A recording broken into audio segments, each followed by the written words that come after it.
Hello. Okay, there it is. Hi. Welcome in, every puppy. Sorry, I had to like move my mic and I didn't want to like make that weird noise that it makes. Anyway, hi. You can tell that I don't have vBridger connected. Ignore my model freaking out, but it's fine. Aw, thanks, Rain. I missed you too. Congratulations on first. I think congratulations on second. God. Now, guys, I'm gonna be real. My body hates me today, so we might take a couple breaks throughout the stream. But we're playing Affictionate today. I'm so excited! We're playing Affictionate today, baby! Ah! And guys, don't forget, I have a clip command and any clips that you can get during the stream, because I will be feral for this man. You guys know! Any clips that you guys can get, I would really appreciate it, because the way I'm about to turn that man into a chew toy, ooh, y'all don't understand. Oh boy. And one of the reasons I'm late, by the way, is because the next Journals of Pan book came out on Audible. The audiobook for Neverlore is finally out, and I've been waiting so long. It's finally out, and I'm so excited. So I had to get it before stream. Or, well, before I showed up. I had to get it. Oh my god. And my new controller's hopefully gonna be here Friday. I'm really excited about that. I needed it. Guys, yesterday was rough. I know I didn't plan to stream yesterday, but like, after dealing some stuff with my car, like getting some like paperwork stuff renewed, it was atrocious. It was rough. I did not have a good time. But yeah, that's,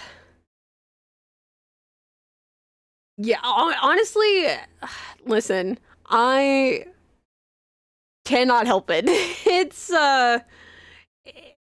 It's, y'all don't understand, like, when I found the Journals of Pan series, that I was like, it was very early stages of like one of the absolute, not even one of, it was the #1 worst thing in my entire life that had happened to me. And I'm not going to go into detail about it because I don't want to talk about it on stream. And two, it's one of those things that I'm not ready to talk about in general. But like, when I tell you that like I was hopeless and I felt like no one could understand what I was feeling, even though what had happened had affected my family, my friends, like a lot of people were affected by this one particular thing.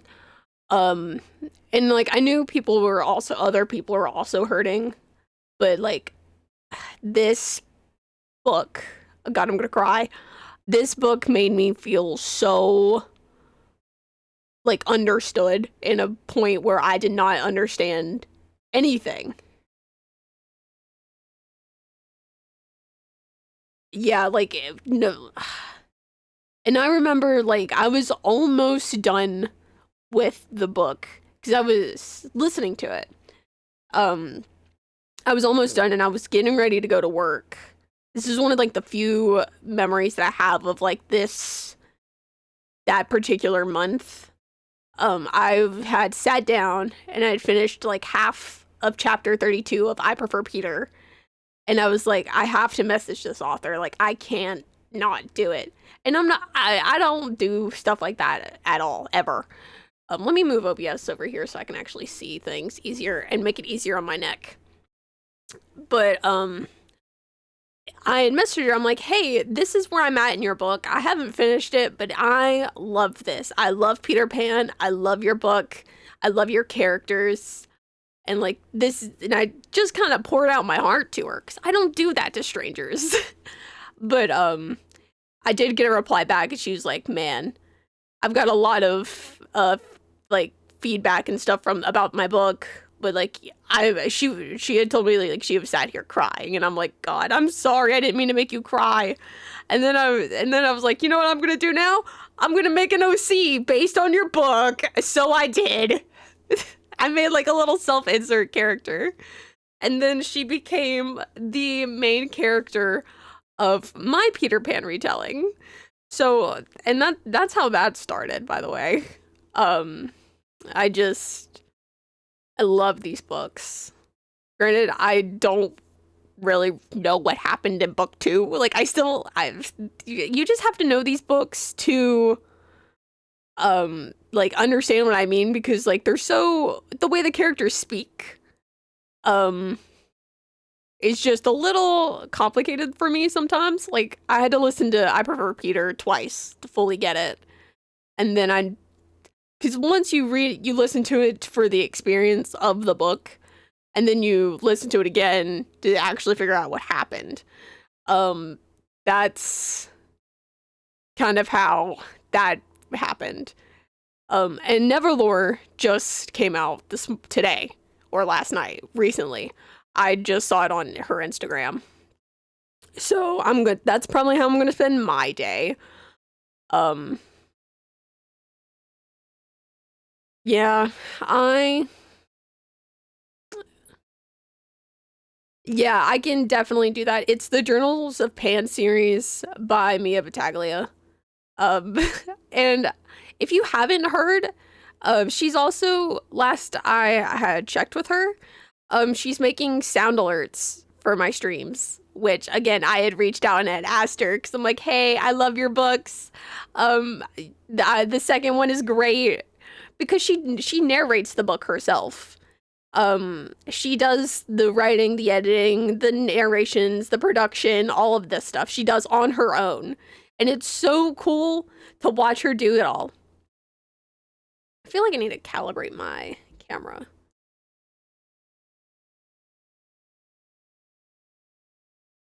One moment, please. Okay. But yeah, she's so talented, and you would never know that this was like a one-woman production because her character voices are just they have so much range. I love it. Um, I did get one of my friends to read it, and I'm very excited about it. Um, yeah, I'm really excited to hear what else she thinks, because I got, oh dang.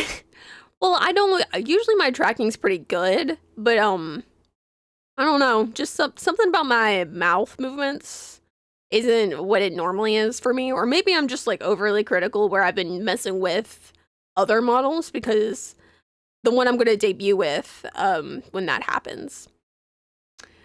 But it also could just be a me thing. It could just be me like looking at things, you know? But I'm really excited. I will say, what is wrong with my voice? But I will say this model will still get used. I know I said that about my Prism model, but this model doesn't mean as much to me as my Prism model did. This one I love because I customized her. I did everything for the most part by myself. I love her. My hair clips were made by someone in the server. So shout out to Sweetie, love her. But trying to think. My new model is going to be really pretty, but I don't know. I'll have to like mess with my settings enough to like get it done. We need the tiny model back so we can bully Solo. Well, I mean, he makes it pretty easy to like bully. So, but yeah, we are gonna jump into Afffictionate. I'm so excited. I need to actually fix some stuff on my computer though, because I was playing a game and watching. Sarah, come on, give it back.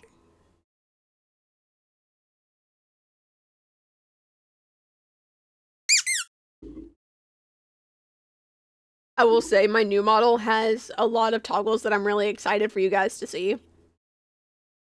I don't know if it has a bold toggle now that I think about it. I don't know if she does. But Sarah got to see her a little bit in her bare bones state. I just realized I did not.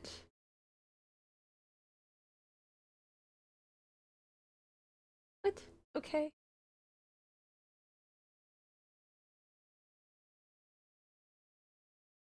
But my new model is the I know I saw the picture in your Discord.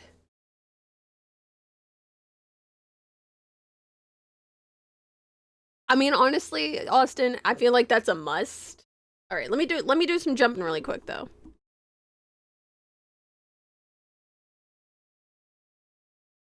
All right.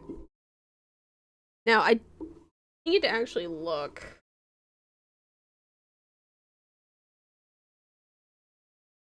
I need to look and see if this game is color compatible. I'm not.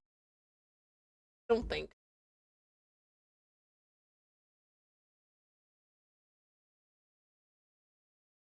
Yeah, it doesn't look like it has any controller stuff. So we're using a mouse and keyboard. Let me fix all of this. Because I was not prepared.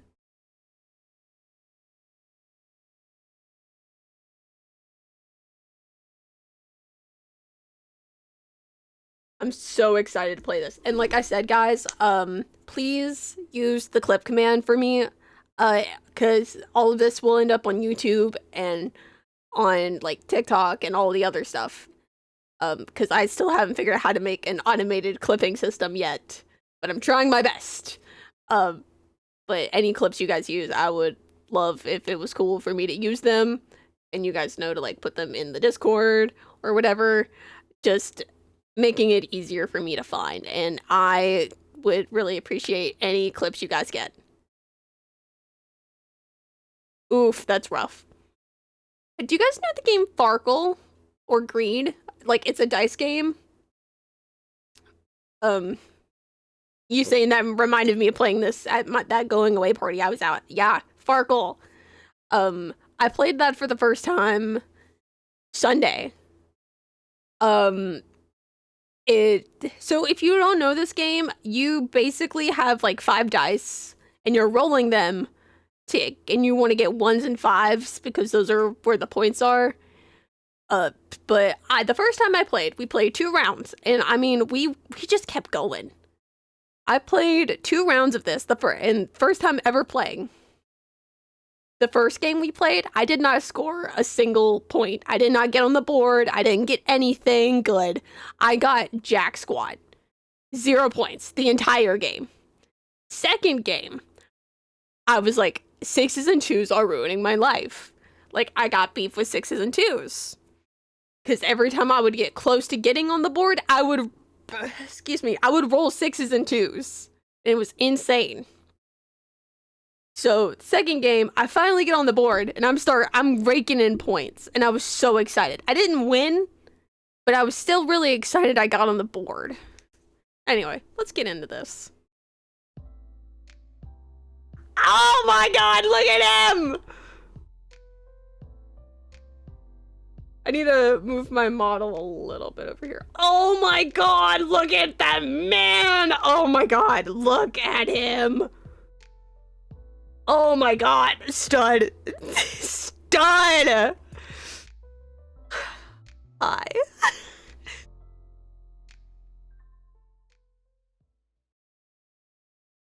Before we start, let's get to know each other a little bit. What are your preferred gender? Okay, I did read that right. Email. Great, the story will now refer to you as she, her. Sick. Fable. It's a pleasure to meet you, Fable. This is your story. Yeah, I know. Y'all plagiarized my life. Oh my god, there's a little plushie of him! Yes, this game was really inclusive. I've been watching it on Twitter. A sharp buzz of my phone notification cuts through my sleep, dragging me back to the surface. Late afternoon light shines through a gape in my blackout curtains. Napping in the middle of the day. When did I become this messy? I scrambled to find my phone amidst the clutter of... Stop, this is my life! I scrambled to find my phone amidst the clutter of the empty takeout containers, tangled cables, and cans on my bedside table. I will be honest, minus the takeout containers, because I don't eat out. I don't leave my house. This is my life, because I usually have to, like, dig around in my blankets to find my phone.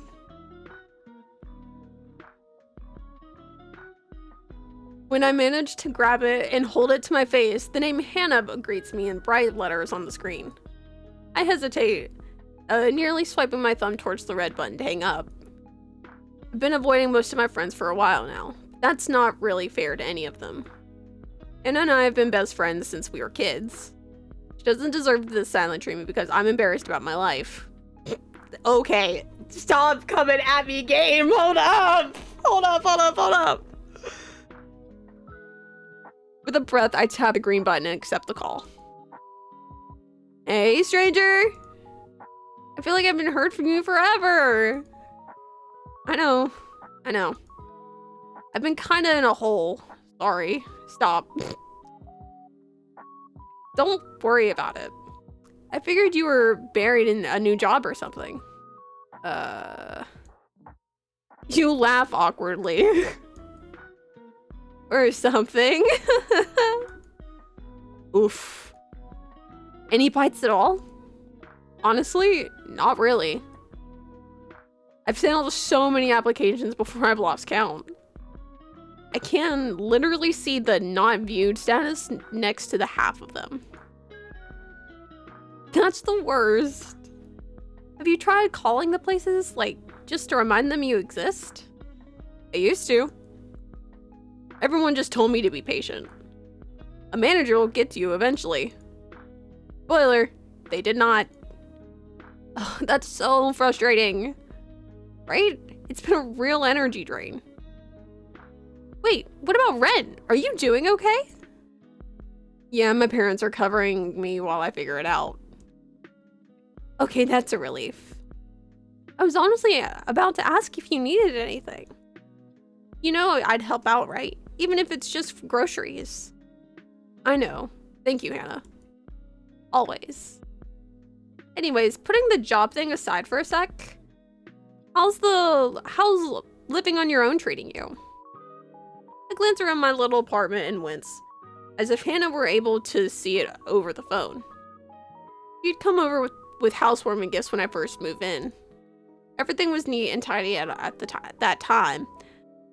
What would she think if she could see it now? Piles of laundry everywhere. My bookshelf cluttered with manga, old textbooks, and knickknacks.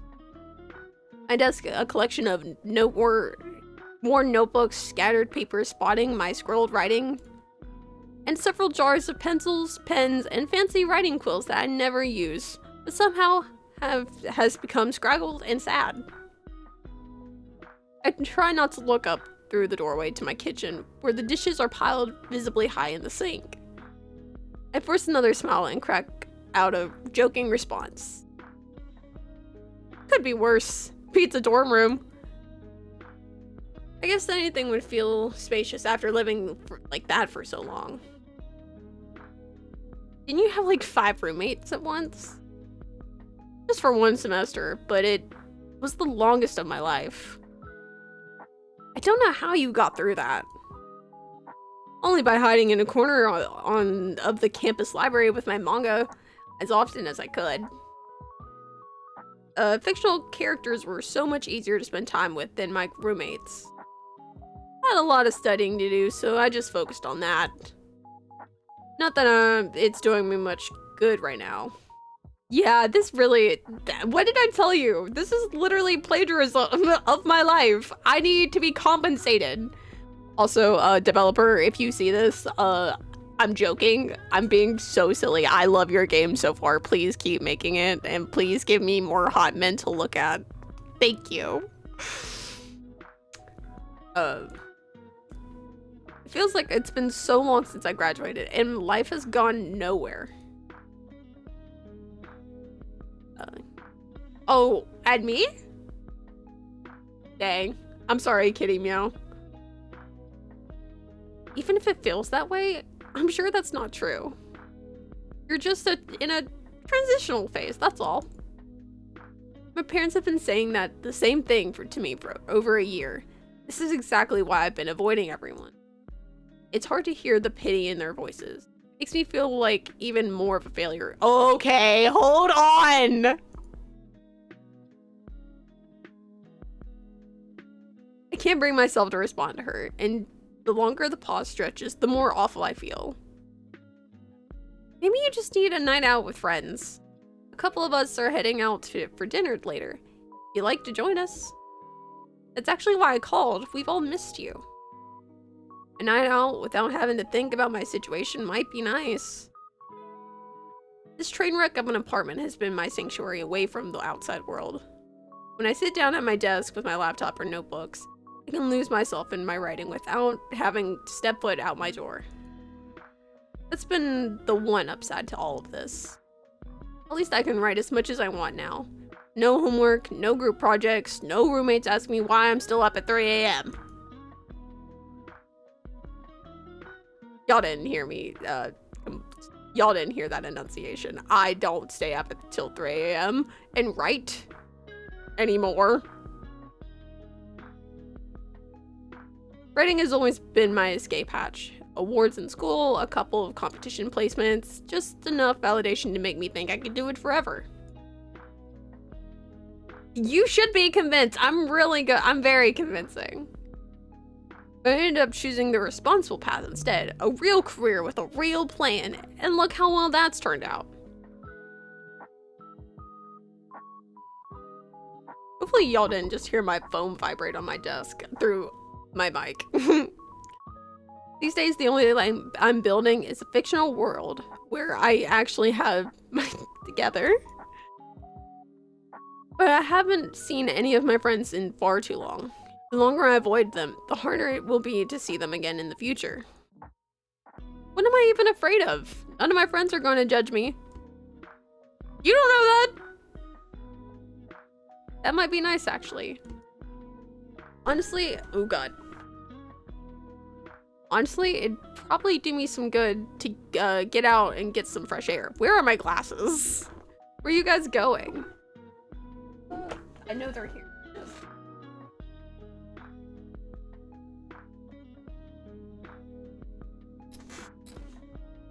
There we go.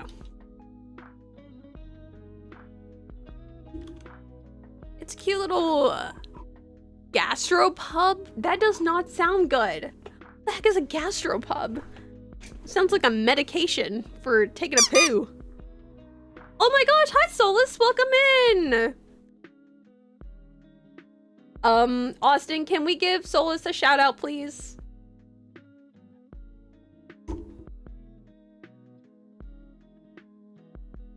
Because I don't know how to do it from my PC.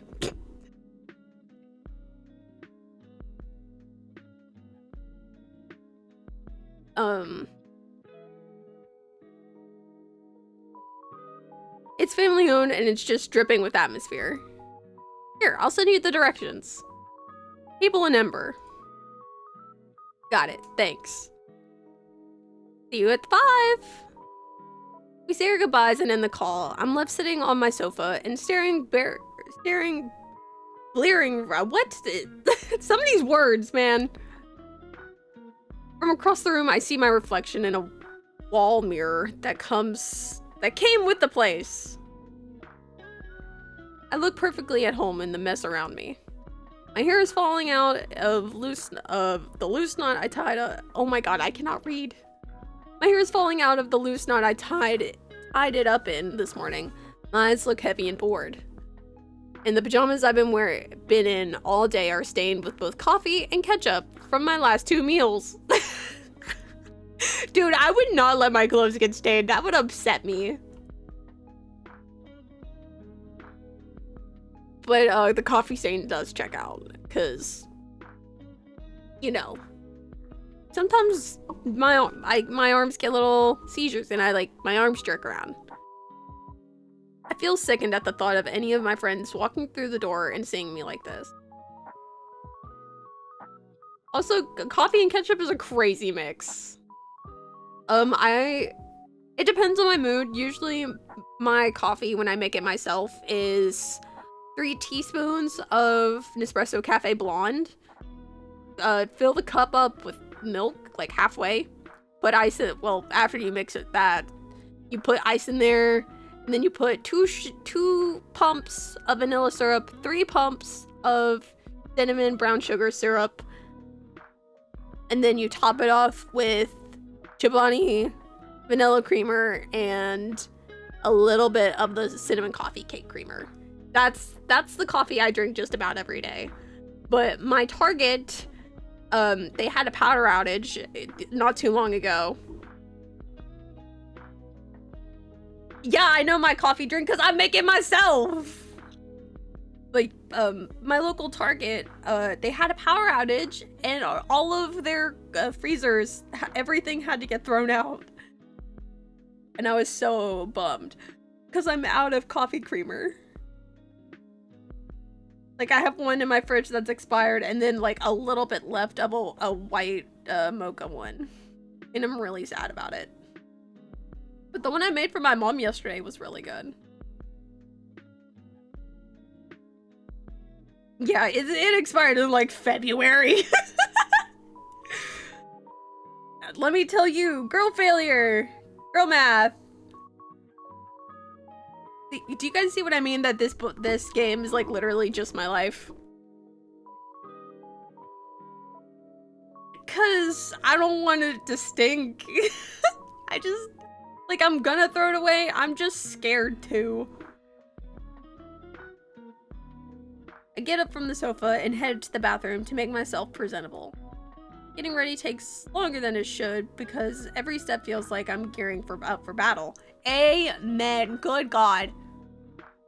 By the time I'm out the door, I almost feel like a functioning human being. Almost. Well, I'm just a dog. Getting here took a bit longer than I expected, but the rustic charm wins me over fast. It's the kind of place where you can take your family, but still order margaritas, which I was told are a must-have.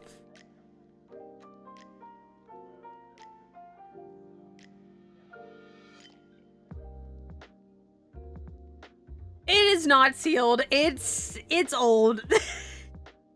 Like, I know I should probably just like dump the box and take out the trash, but I don't want to go outside. Like, I don't want to leave my house.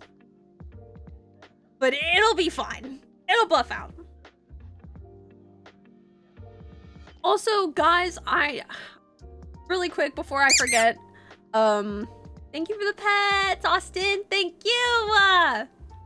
But if you haven't heard, there is the outfit contest for like all of our milestones for like YouTube and Twitch, which YouTube we didn't even have milestones for, but hey, we got them.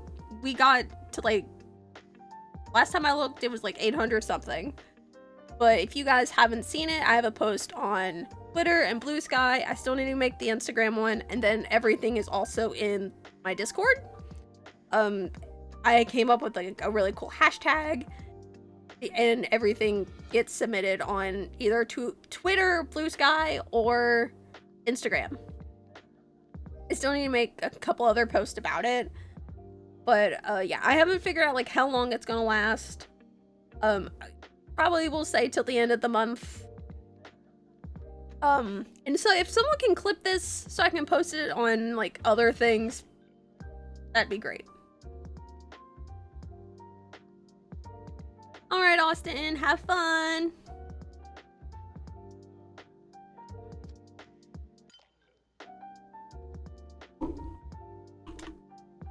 You know what? I'll clip it in the VOD. It'll be fine. Get a drink. Well, no, I'm talking about like all of the outfit contest stuff is what I needed to get clipped. Zolo, it's fine. Cause I think too much time has passed now for us to get it.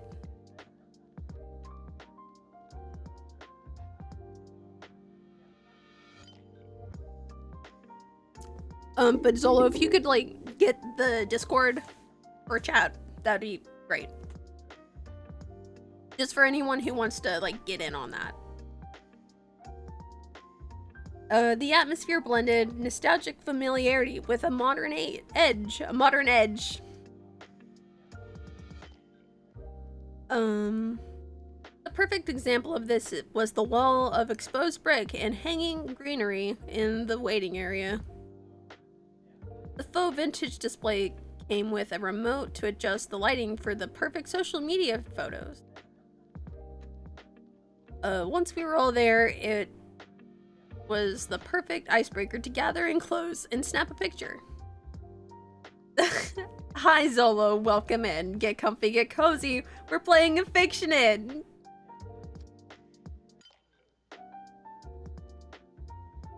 We were gonna have fun tonight, no matter what troubles we'd brought with us. Despite that, I still dreaded the conversation with any of them. I knew at some point they'd realize that I didn't have anything meaningful to talk about. Oh, come on! This is just my life! At least that's what I thought until Hannah started talking about deja vu and multiverses. And it can be a bit ditzy sometimes, but her uplifting energy really is captivating.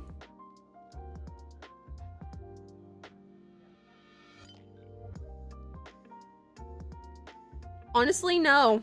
You don't have to. You want to stay here, do it.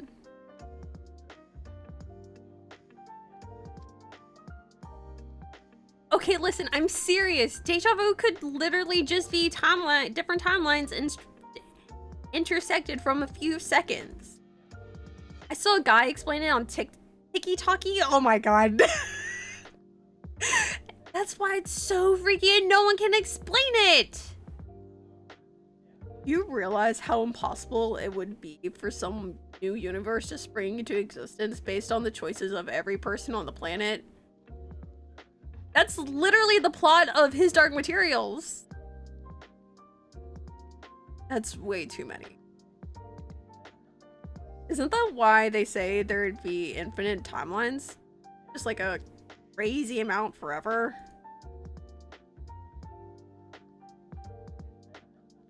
That's why it's such a phenomenal idea, though. It literally blows your mind, and if you think about it too long, man, I can't read. You put on your sandals instead of your sneakers, then that means another version of you did the choice of... That means another version of you did choose the sneakers is out there somewhere. There were more than one universe. I doubt random people's choices would decide a whole new timeline gets created. It seems more likely that each timeline would be made up entirely different people. I think our choices matter in the grand scheme of things. No. But this conversation really does remind me of like one of my favorite book series. We're shaped by the choices we're shaped by the choices we make. You take a different path in life. Who's to say you'd still be the same you? Otherwise, it's just like every other person on the planet is playing God every day without even knowing it. Just by making choices they aren't even thinking about. That's what I mean! The weight of every choice is so far beyond anything we can comprehend. Just like the number of timelines of your universes that might be out there. This is why you're a social media manager and not an educator. Selling grand concepts based on emotion instead of fact. You teach high school band, Jordan. Get off your high horse. There are a lot of facts that go into managing social media for a major corporation. I'll tell you that much. It's more involved than you think. So is high school band. Hey, you haven't chimed in this whole conversation. You have any theories on deja vu? Yeah, do you think there's another version of you out there who believes Hannah's theory? Yeah, so these are all of my friends. Oh Oh, shut up. It's not my theory. I'm just repeating what I heard. But yeah, what do you think? Okay, yeah, that's cool. I've never really thought about it. It does seem really far-fetched, but it's a neat concept. Maybe there's a version of me out there who found a good job right out of college. There, I did it. I mentioned it before anyone else could. That is so something I would do. I knew it was gonna happen at some point, so while listening to them all talk, I decided to be the one to bring it up in my own time. While they were talking, I was already on my second margarita, which kind of helped me gather some courage. Wait, you have a job, don't you? Oh wait, no, that's Mark. I don't know which one's Mark. Wait, you have a job, don't you? I thought you were all lined up with some company before you graduated. I thought so too. They told me I had a promising future and that I should come in for an interview once I was done with school. I've heard that line before. Jordan, you're such a pessimist. I just keep it real. Or I just keep things real. That's not the same thing.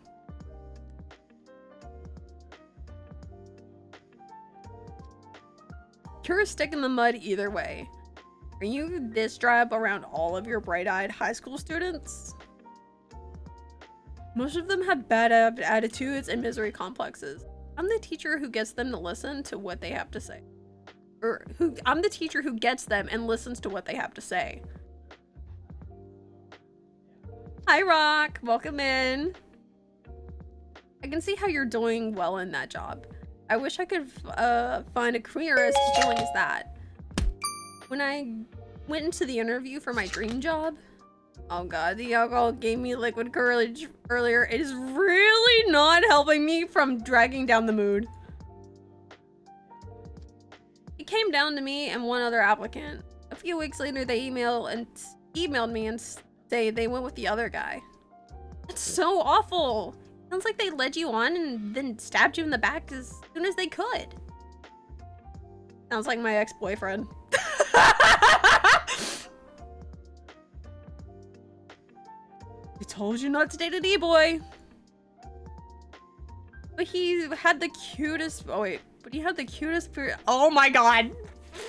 Jordan is the absolute goat, dude. He had the cutest piercings and the sluttiest little waist. Jordan? Yes, sir. Yes, sir.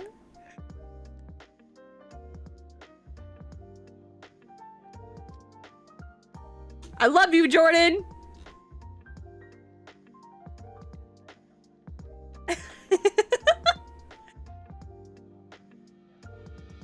you two get a grip already? Our friend is in crisis here. I'm really sorry that happened, but that's kind of what you need to expect from big companies. I wasn't interested in any kind of job myself, but I hear that competition can be ruthless. Yeah, but it was like, I know you can, but it's like, I had to be quick.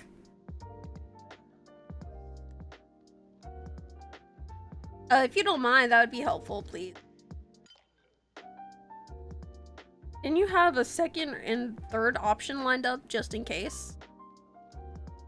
I did, but both of them fell through too. So lower your standards.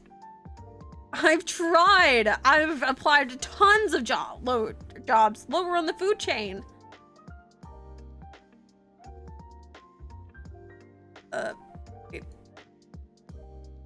Standards, tried. I don't have a problem with working somewhere I'm overqualified for, but I can't even land an interview at a convenience store. It's been like this all year. I think my standards have just hit rock bottom. Just like Jordan's. Hey now, you take that back. Peter is the greatest person I've ever dated. He really is in love with the love of my life. I meant the e-boy before Peter. Guys, they got Peter Pan! They got Peter!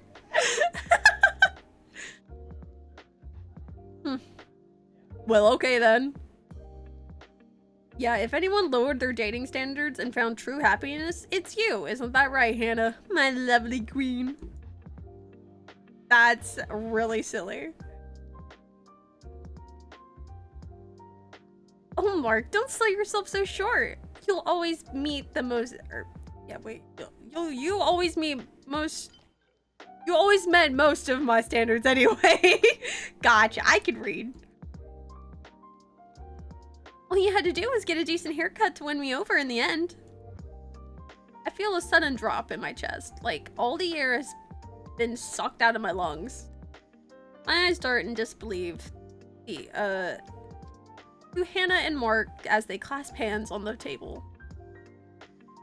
They look at each other sweetly, and as they do, the situation I find myself in draws on me. Dawns on me! Crushing any of my remaining optimism.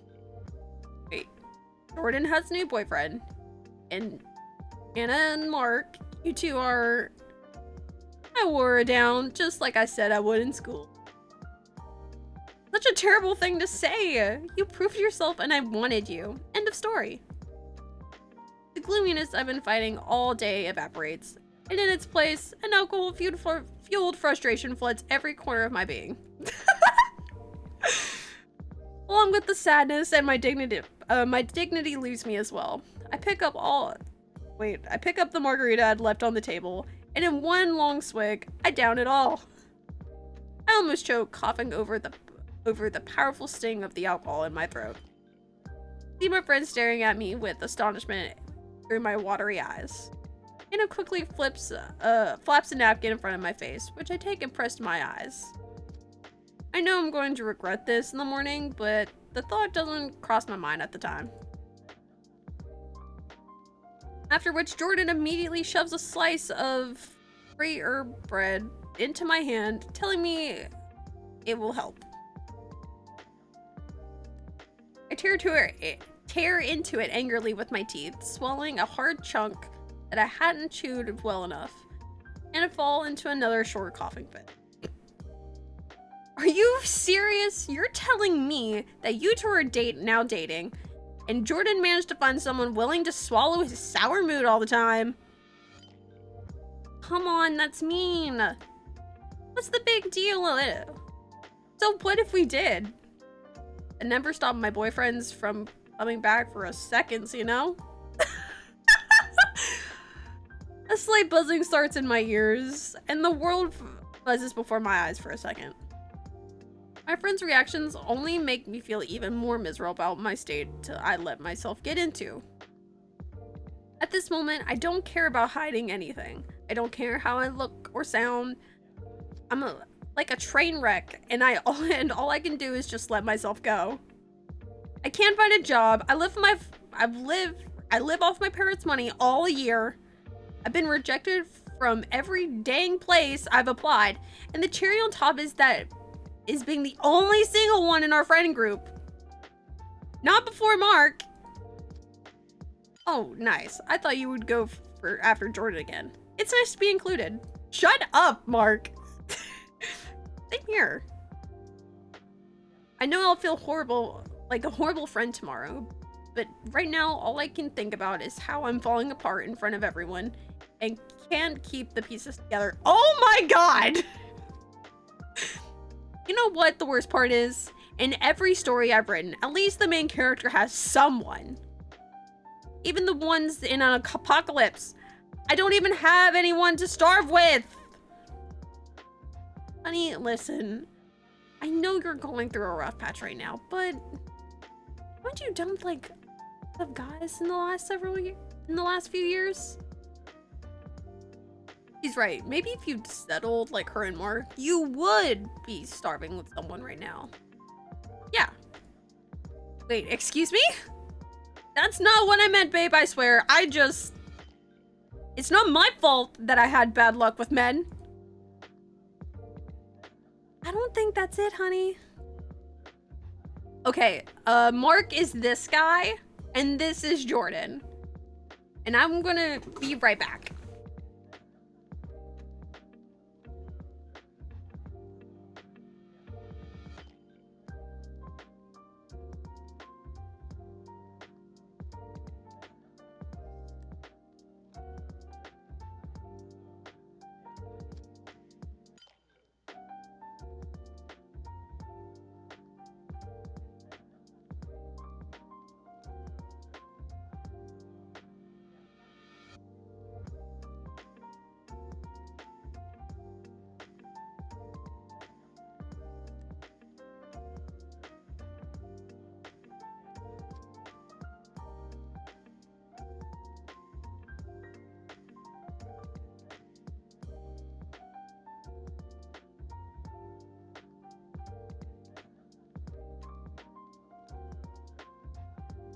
Okay, then.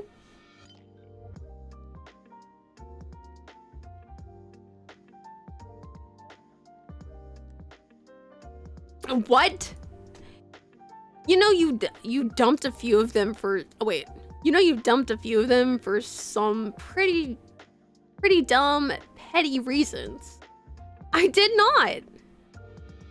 Didn't you say one of the guys you dated chewed too loudly? Oh.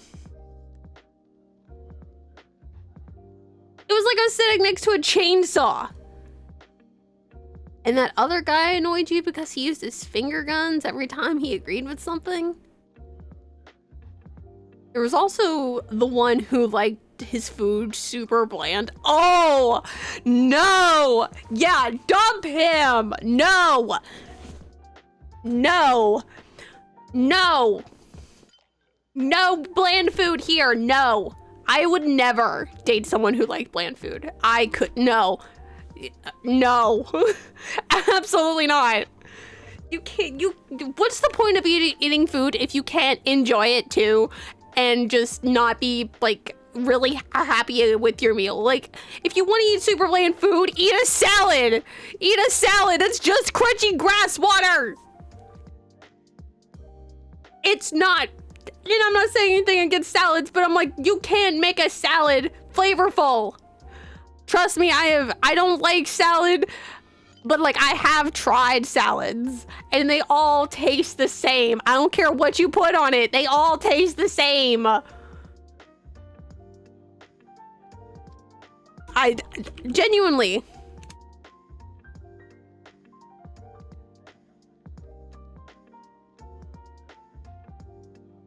Oh, yeah, I know people like that, but they're all elderly.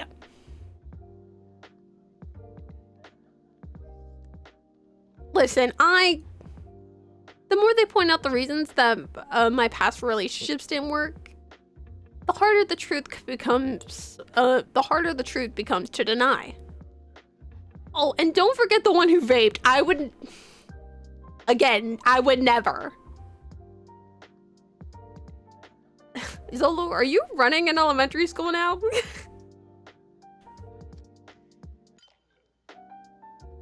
And that dude who tried to convince you that birds weren't real? Actually, yeah, you dodged a bullet with that one. This is coming from the girl who believes in the multiverse. I didn't say I believed in them. I just thought it was a cool theory. Birds not being real is a pretty cool theory too. You guys don't get it. I want someone who is a hopeless romantic. Someone whose love can be felt in their actions. From big gestures and love languages to the small things in day-to-day life. This is a demo. Why is romance dead? Can't a man just eat delicately, cook something zesty, or God forbid, at least smoke like a king instead of vaping? What?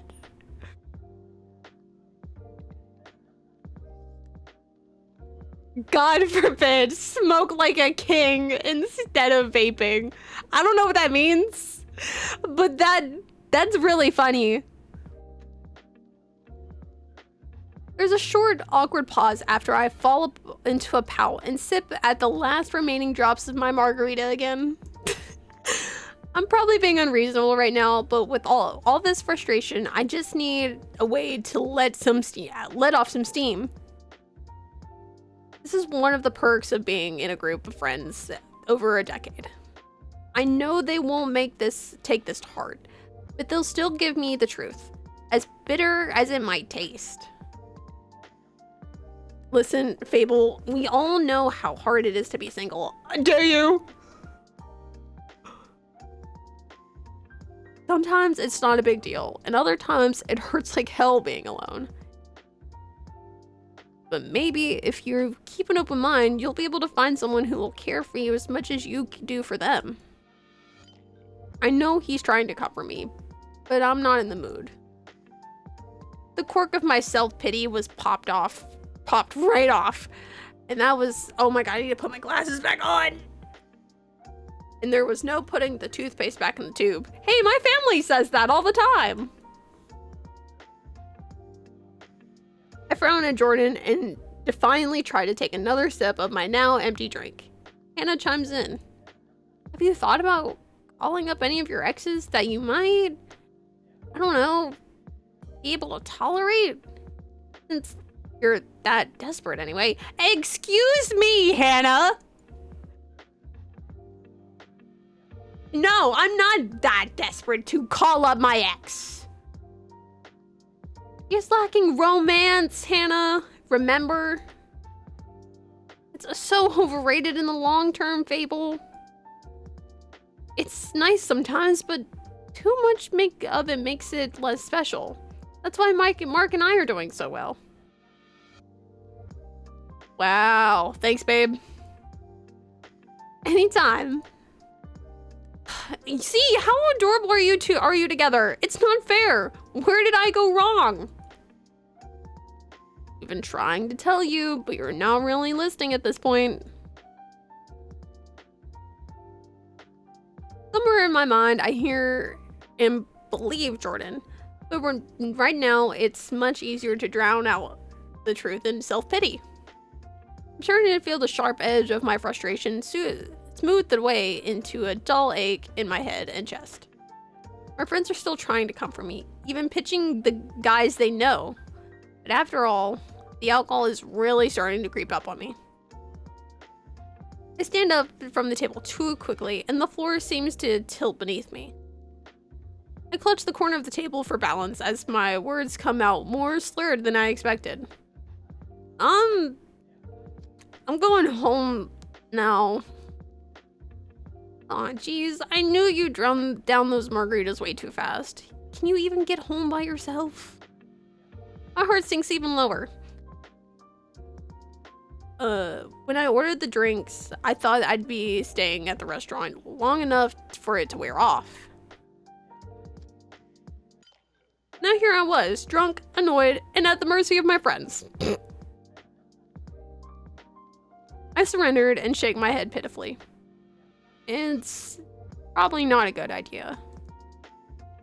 Don't worry about it, I'll give you a lift. Mark and I came here together, so we can just stop by your place and then he can take me home. Sure can. Come on, let's go. I'm sorry that things are rough right now, Fable, but it was nice to see you after so long. Jordan, you're a real one, dude. If I could tap you up. If I could tap you up, Jordan. If things get any worse, you can count on us to be there for you. Thanks, Jordan. Good seeing you too.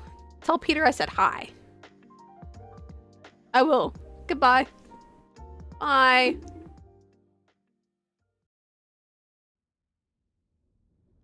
As I ride in the passenger seat of their car, face pressed against the cool glass of the window, I reflect on where I went wrong. Isn't it better to cut your losses early than suffer through a relationship that won't make you happy in the long run? I really cannot believe how much of this sounds like things I would say and are things that I feel. Minus like the I don't know, chewing too loud, I could probably drown it out. Or like the finger guns thing was kind of silly.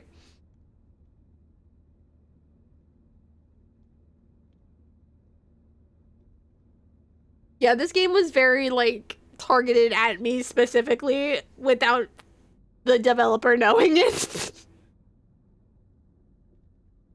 Plot twist, the full game comes out and there's like Fable Scout DLC. Are you yawning again? Yes! Should I lower my standards or just accept that being single anyway? I'm not hitty enough to scare men away, and not hot enough to intimidate them either. Amen. Being average looking was never the issue. I've always been the type to set a goal and go after it. Well, until recently.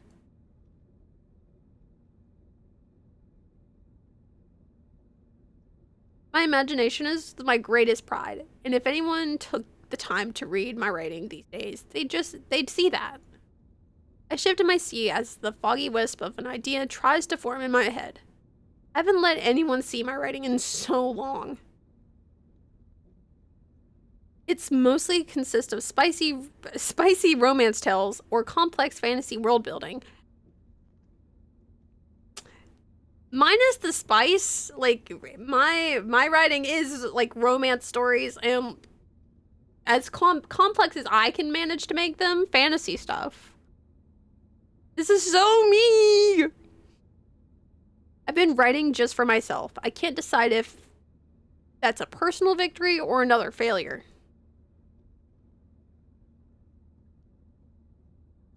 I make Hannah drop me off in the front of the building.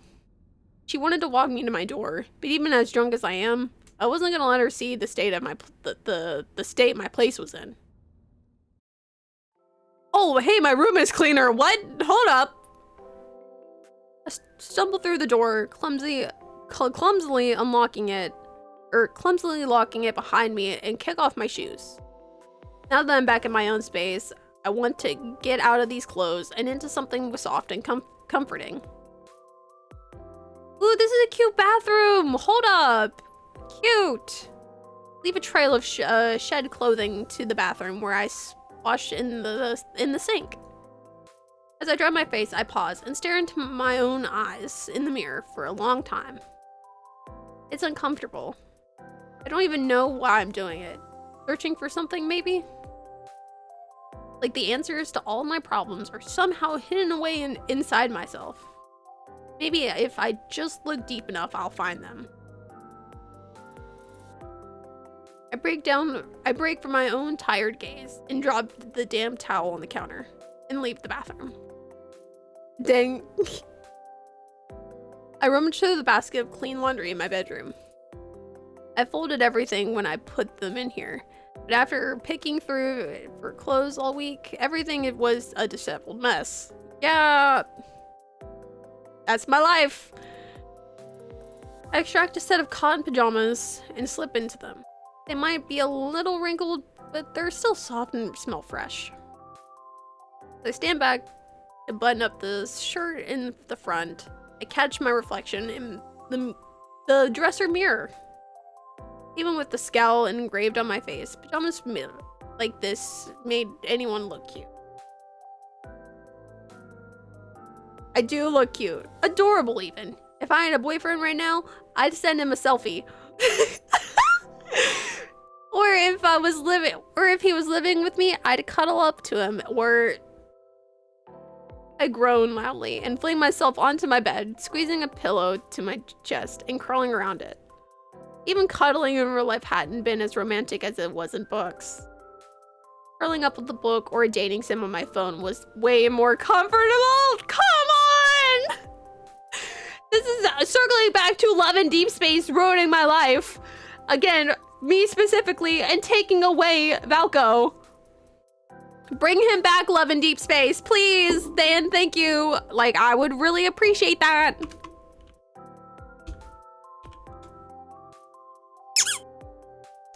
Hi, Gobs.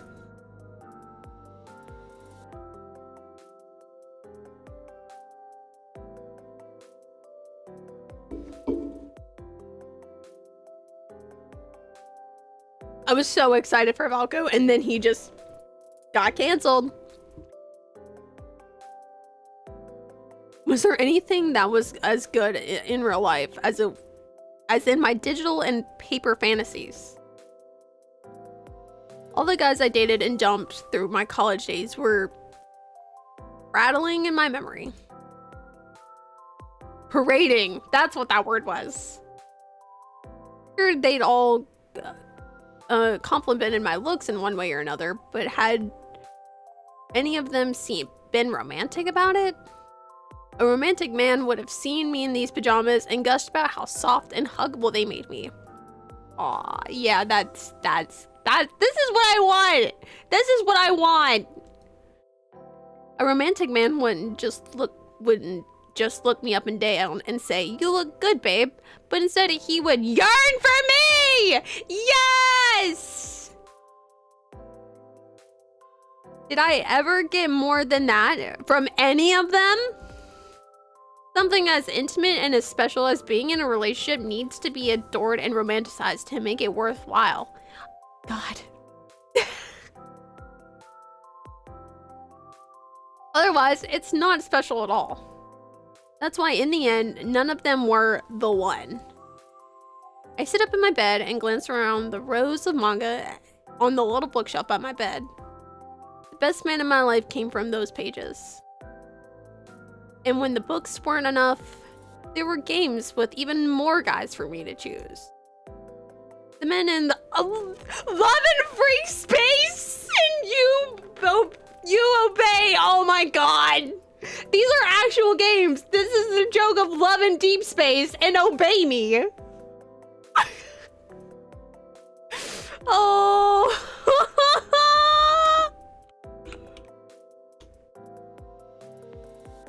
The men in love and freak space and you obey me were so amazing in so many ways, giving me all that I could ever ask for in a regular man.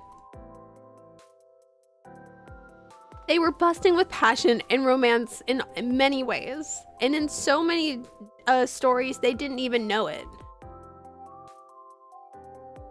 That only made them all the more charming. My eyes traveled along the spines of the books, lovingly reading the familiar titles and being filled with sparks of affection for each and every one. That's when I declare, heated and still a bit drunk, to my empty apartment, "I'm done with real men forever. 2D men are all I ever need." Yes! That's me! That's me! Oh no. Dang. Anyway, I'll get that clip in the VOD.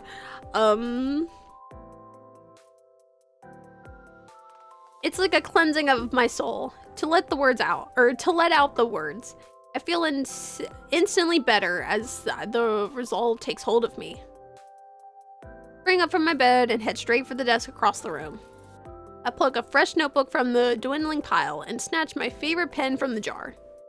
I wheel around to face the whole of my bedroom, and once again I declare out loud, if I can't find a romantic man in real life, I'll just have to write my own!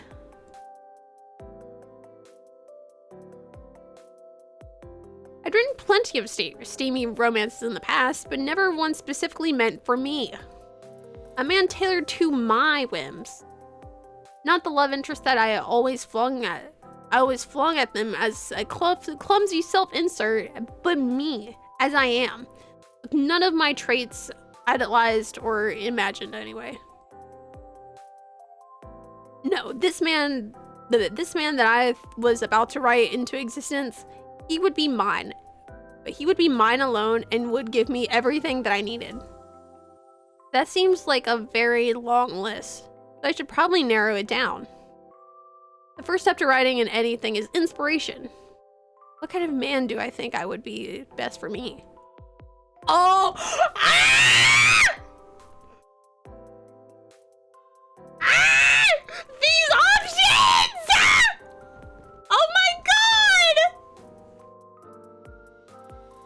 Oh my god!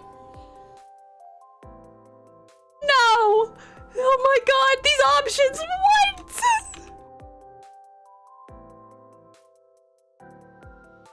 my god. Oh.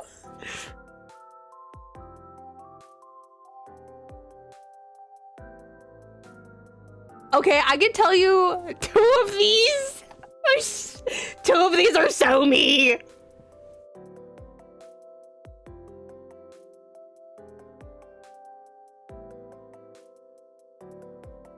Two of these are options I would actually pick, but we only have one guy who is definitely one of the ones I would pick. Yeah. Like, get rid of the yandere. This would also be for me. But, you know, I don't know. Until I meet him. I don't know. Until I meet him, I can't say... Never say never. Never say never.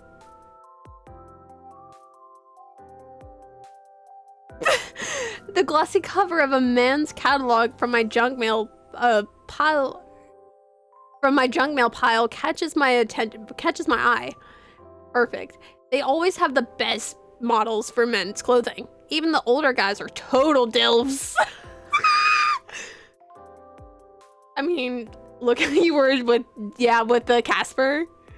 Yeah. I grab the catalog and bring it to my desk. Flipping through the pages, I scan the different models in their poses and outfits. They're all good looking in their own ways, but none of them inspire me the way I need. The farther the farther into the catalog I go, the more desperate I get to find the right man.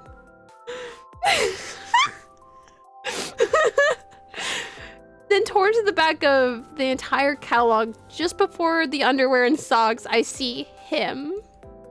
A buff guy with slick back hair, has one artful strand swooped across his strong brow. There are two photos of him. God, she was a single dad soap. You right.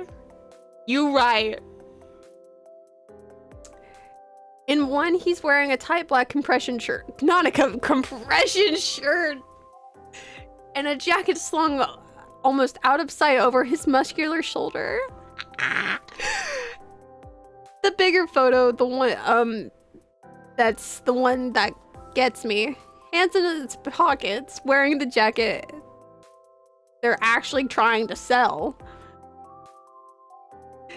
I can almost smell the black leather through the page. Feel the smooth, rich glide of the sexiest material a man could ever wear. I lift my eyes to meet his in the photo. Oh my god! His eyes squint piercingly into mine above the edge of his aviators. The slight pouty sneer on his lips gives off the perfect get lost attitude. I can see it clearly just from that one image. I know exactly what I want. I bite my lip as a flood of desire washes over my body. Oh my god! And let's be honest, it doesn't take much these days being single for so long. I steady my shaking fingers, flipping over the brand new notebook and ready my pen to write. I stare at the model in the catalog, and the picture a slightly different version of the real life man behind him. I was done with actual men after all. I close my eyes and form him in my mind. He looked just as tall and buff as the model, only with darker hair and bluer eyes. The model has freckles, but I want them No! We love freckles! They're too cute for the guy I'm picturing. No, this guy's skin is lightly tanned from riding his motorcycle. His hands are rough, a working man's hands. Yes! I can imagine what those hands feel like over my body and squeezing my thighs together.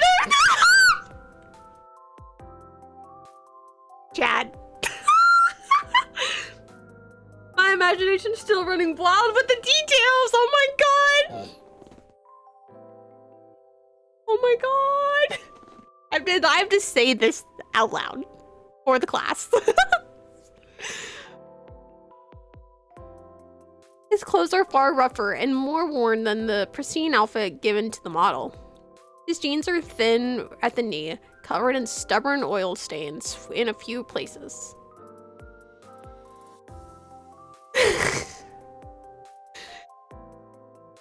His t-shirt was equally stained, but that leather jacket was pristine.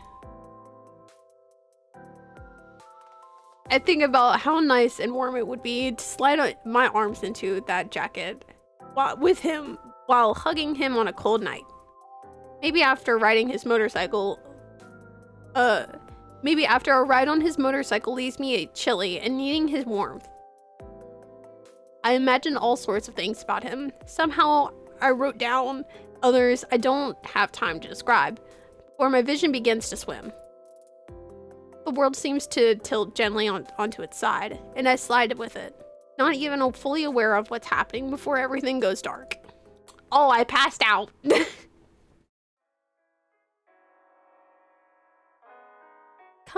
Coming back to myself isn't great. My temples are throbbing like someone flicked me between the eyes.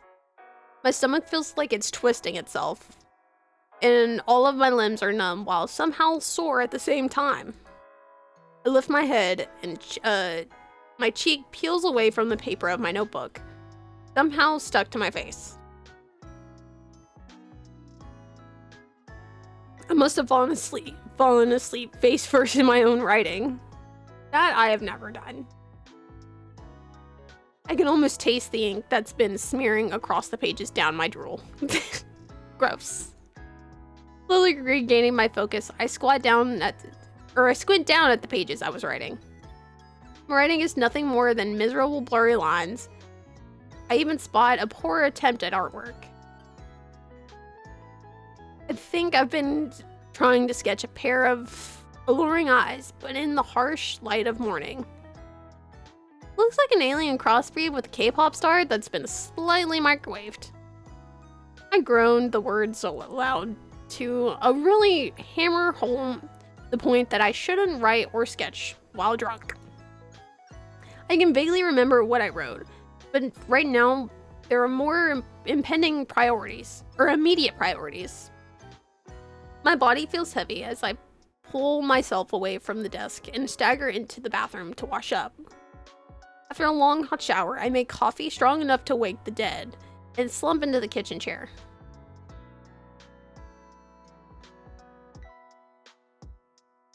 It feels like every drop takes an eternity as my temples keep pounding. I reach for the water cooler and the painkillers in the corner of the in the center of the table.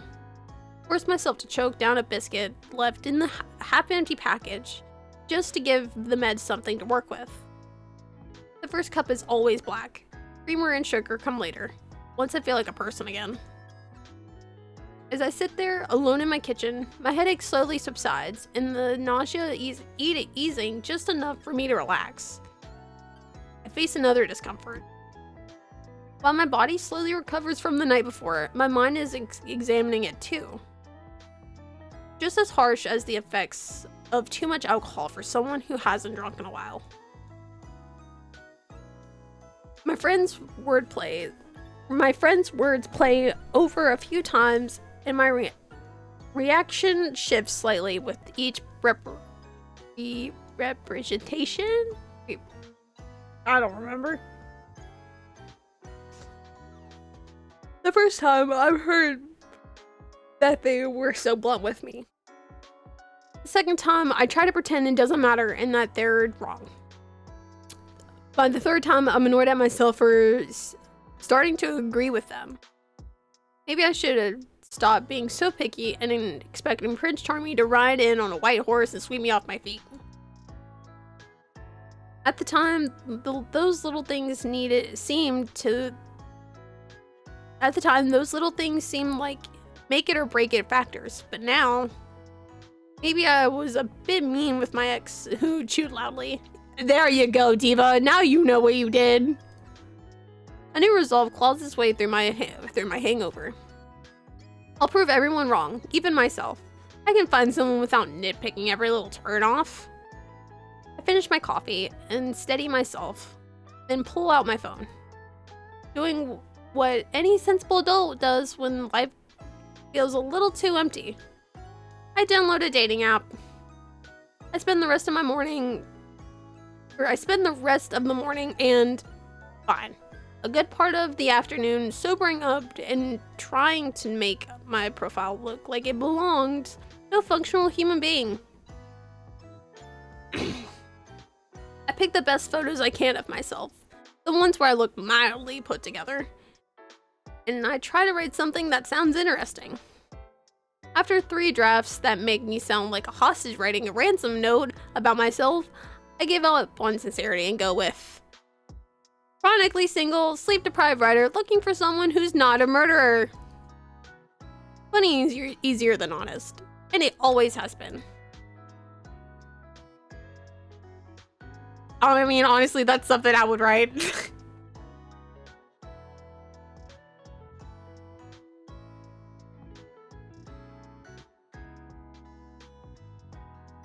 I may enjoy writing as a hobby, but trying to sell my own personality feels like assembling furniture without the manual. As soon as I'm satisfied with the photos and details, my job is done. I place my phone face down on the table, stretch, and let out a groan. I don't know if I feel good about it or not. As I look around the kitchen, I start to realize the problem. The dishes piled up in the sink and on the counter, empty food containers strewn about, and the trash bin is overflowing. From there, my eyes move to the main living room. With it, its own share of mess that continues all of the way into my bedroom. Even with my body putting up a fight, I force myself step by step to start making sense of the chaos. I've let myself go, but cleaning my apartment through the hangover feels like slowly taking control again. Man, this is so relatable. Like, good on you, devs. This is good.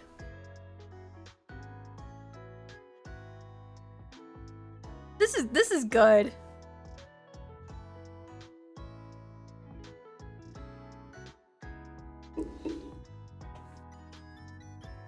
I do hope, though, that they'll pull a Date with Death and add voice acting to the game. Cause like, I don't care to like narrate and play myself, but like playing other characters is a bit much for me. But I also just really enjoy voice acting. Like, I think it'd be fun. Oh god. Oh.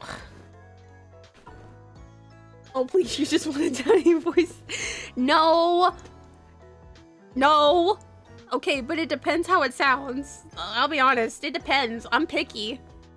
I'm very picky about voices. Like, Casper had such a good voice. Yes, I am. I am notorious for being picky about voices. If I'm gonna listen to something, yeah. Like, if I find an audiobook and I don't like the way that the main guy sounds, if it's like a dual narration with two narrators, yeah, that kind of breaks the book for me.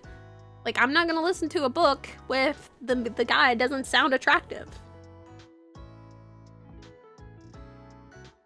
Like, I'm very picky. And sometimes the women that just narrate solo, they do better guy voices than men.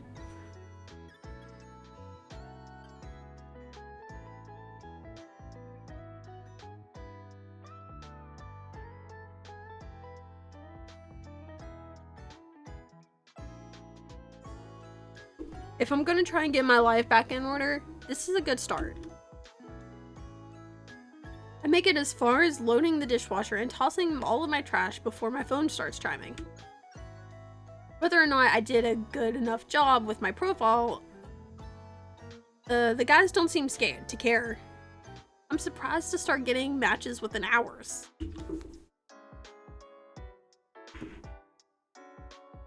With nothing better to do than recover from last night's embarrassment, I spent the rest of the day casually messaging several prospective dates while I continue making sense of the mess in my apartment. At least messaging whenever I wasn't instantly blocking guys who open a combo with, oh, gross. Although I'm a bit apprehensive at first, the ones who chat back seem to have good intentions and are pretty nice to talk to. After a while, I feel a little tug of hope in my chest that this might actually be a good idea. To my surprise, there's one man I click with over our love of manga series, and he is in my general area.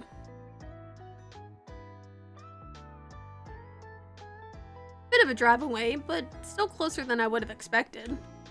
He isn't bad looking, I tell myself, so I decided to see where it goes. He even started smiling and giggling along with some of his comments, agreeing with some of the points he makes about the manga, and ignore other messages that just to keep chatting with him. Maybe this won't be so bad after all. A call came in while I was in the middle of reading a message, a pile of clothes in my arms. It was Hannah again. Hey Hannah. Hey there, Fable. Just thought I'd call and check up on you after last night. You doing okay? Yeah, I am now, yeah. Got sobered up. A little coffee and something to eat. Phew, that's a relief. I was worried that we had upset you too much. I'm sorry if we made you feel miserable. I wanted to jokingly agree, but I knew that wouldn't be fair. Went back to gather clothes and towels around the apartment that needed to get washed while we could continue to talk on speaker. No, you were all pretty spot on. Yeah, this is why the word y'all exist. No, y'all were pretty spot on about everything. Don't worry, I'm doing better, I promise. Are you sure?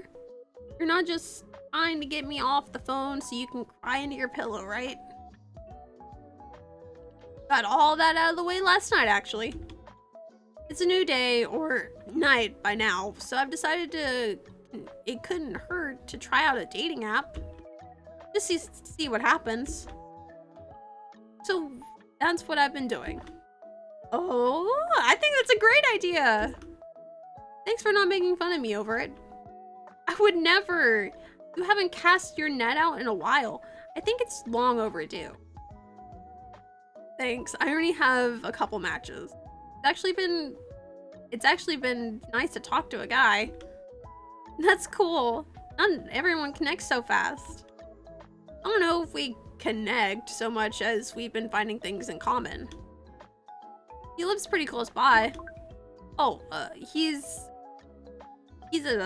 actually just messaged me and asked if I wanted to meet up. Wow, this guy works fast. Are you going to take him up on it? I don't know, we just started talking. Have you enjoyed it? Self-voicing enabled. Hannah. Self-voicing disabled. I made a discovery. Ooh, hold up. I'm getting a phone call.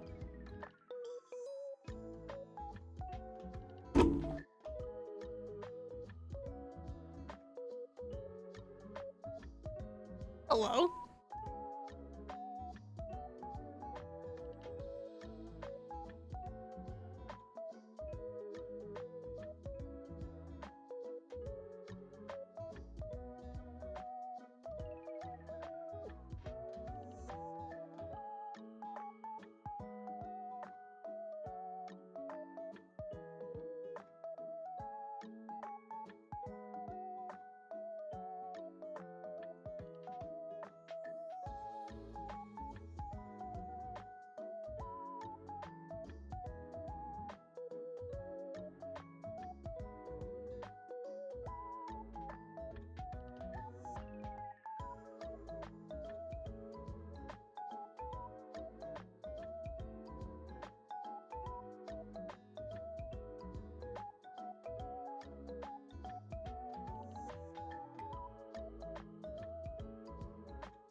Sorry about the wait, guys. I was on the phone with my mom.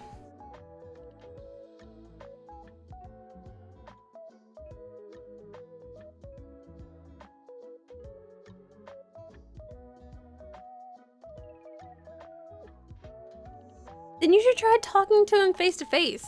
Find out if he can carry a conversation in real life and not just through messages. No. If you still like talking to him, then it's at least worth trying for a bit. I guess that makes sense. Can find out if I don't just go for it, right? That's the spirit. Just make sure he doesn't take you anywhere shady.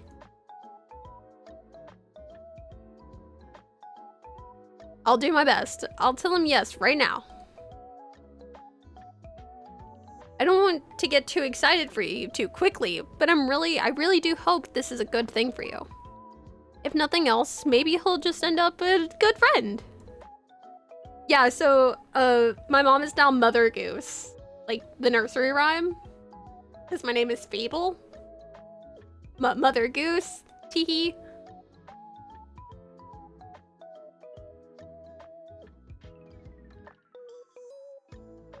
Just the idea of having to friend zone another boyfriend is enough to cause some anxiety, but I try to stay optimistic.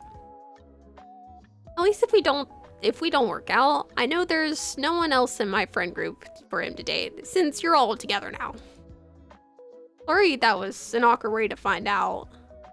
I guess you haven't been on socials much. We've all been posting together as a couple for a while, so we just thought you knew. Oh, Sarah, I get it.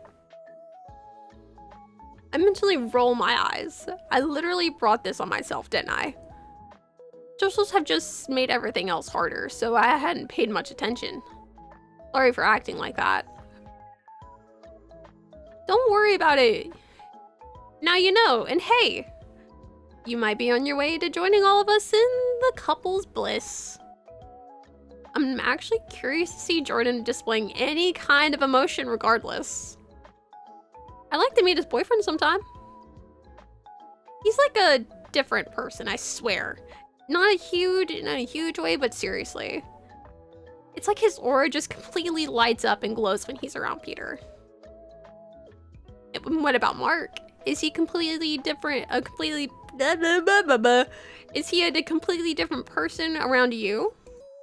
Oh no, he's still an airhead, but now he calls me babe. That's the relationship I want.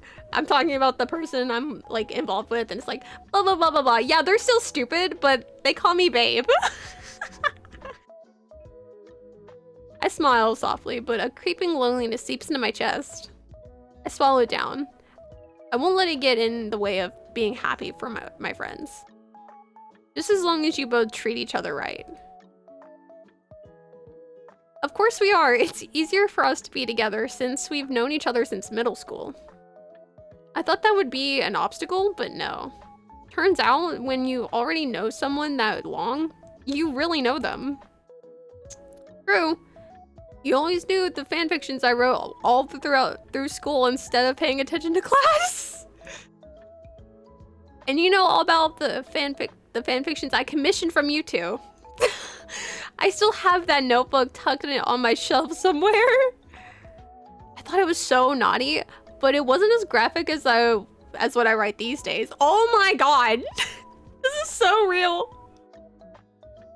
Speaking of, how's your writing going anyway? Ever think about making it your career? Or even a side gig or something? You were always so talented. I've thought about it, but no. I just write for myself. If you say so. I think there are a lot of people who would pay for some spicy romances when it's tastefully written. Perhaps something to fall back on? Usually it's the other way around with a creative passion or a corporate position. Life is just weird right now. I understand. Hey, you just go on that date. Meet this guy and see where it goes. Don't forget to tell me all about it afterwards. If you don't hear from me, just assume I was murdered. Or it went poorly. Don't even joke about that! How about you text me the address and when you know where you're going? Just to be sure. Once I know, you'll know. I have to go. Mark couldn't get my attention, so he bet himself that he could jump from the sofa in the living room to the kitchen counter. I gotta go make sure he's okay, because if he broke something, I'm the one who has to explain to the paramedics why my boyfriend thought he could fly. In the background, I could hear Mark say, "It's all good, babe." You better take care of that. I'll talk to you later. 2 + 2 = fish. Thanks for checking up on me. Of course. Bye-bye. No, I'm not. Because when you flip one of the 2's around, then it's shaped like a fish. I hang up the phone and instantly pull up the messages I missed. A few more little bits of info about his job, his schedule, and when would be the best time to meet. To my surprise, he had asked me if tomorrow night was too soon to go out for a drink. I tapped my fingers on the side of the phone for a moment or two, wondering if it was too good to be true, or too soon to be good. To his credit, he hadn't pestered me about it since asking the question, and had been waiting for me to answer. I messaged him back with a yes, and he takes a few more moments to send me a smiley face and a heart. I feel an all too familiar twinge of nervous excitement at the text commitment. That glimmer of expectation and hope of what could be. I give myself the little pep talk as I continue to chat with the mystery guy into the night, in between organizing clothes and cleaning out the fridge. He manages to keep my interest enough that I eventually agreed to meet him at a bar he suggests tomorrow around dinner time. None of our conversation is too flowery or clunky. It seems to flow well. We learned a bit about each other, talking about music, shows that we enjoyed, and a few little disagreements about minor things.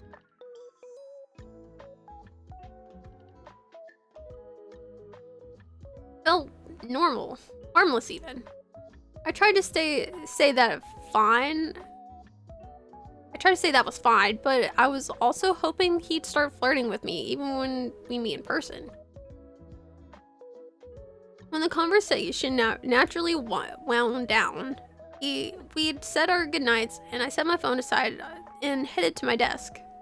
Writing with a pen and paper would take too long tonight, so I opened my laptop and dove right into an unfinished romance story that I'd started a few weeks back.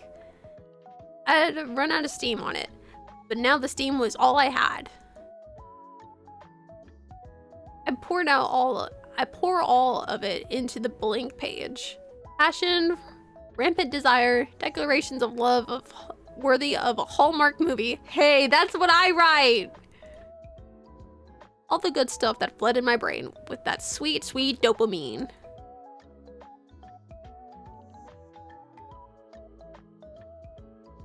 I fell asleep that night in a more pleasant mood than I'd been in for a while, and wake up feeling even better. I passed the day finishing the cleaning I'd started yesterday. Scrubbing and dusting, vacuuming, and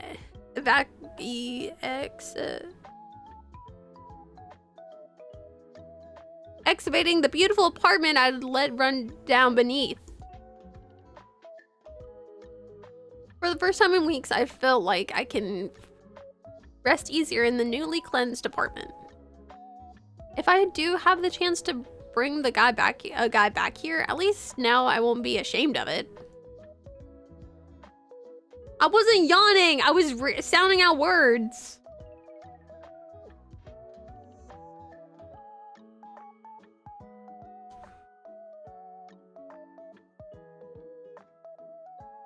Well, now I am.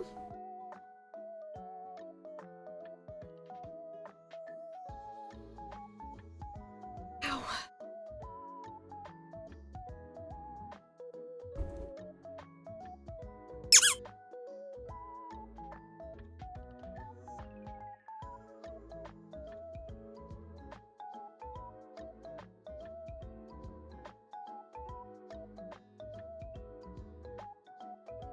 Having finished all the hard work, I finally checked my messages after turning off notifications.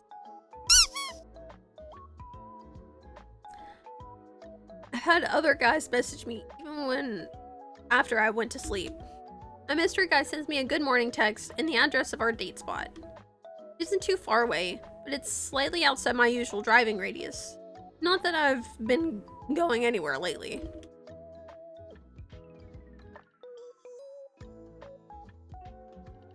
Ow.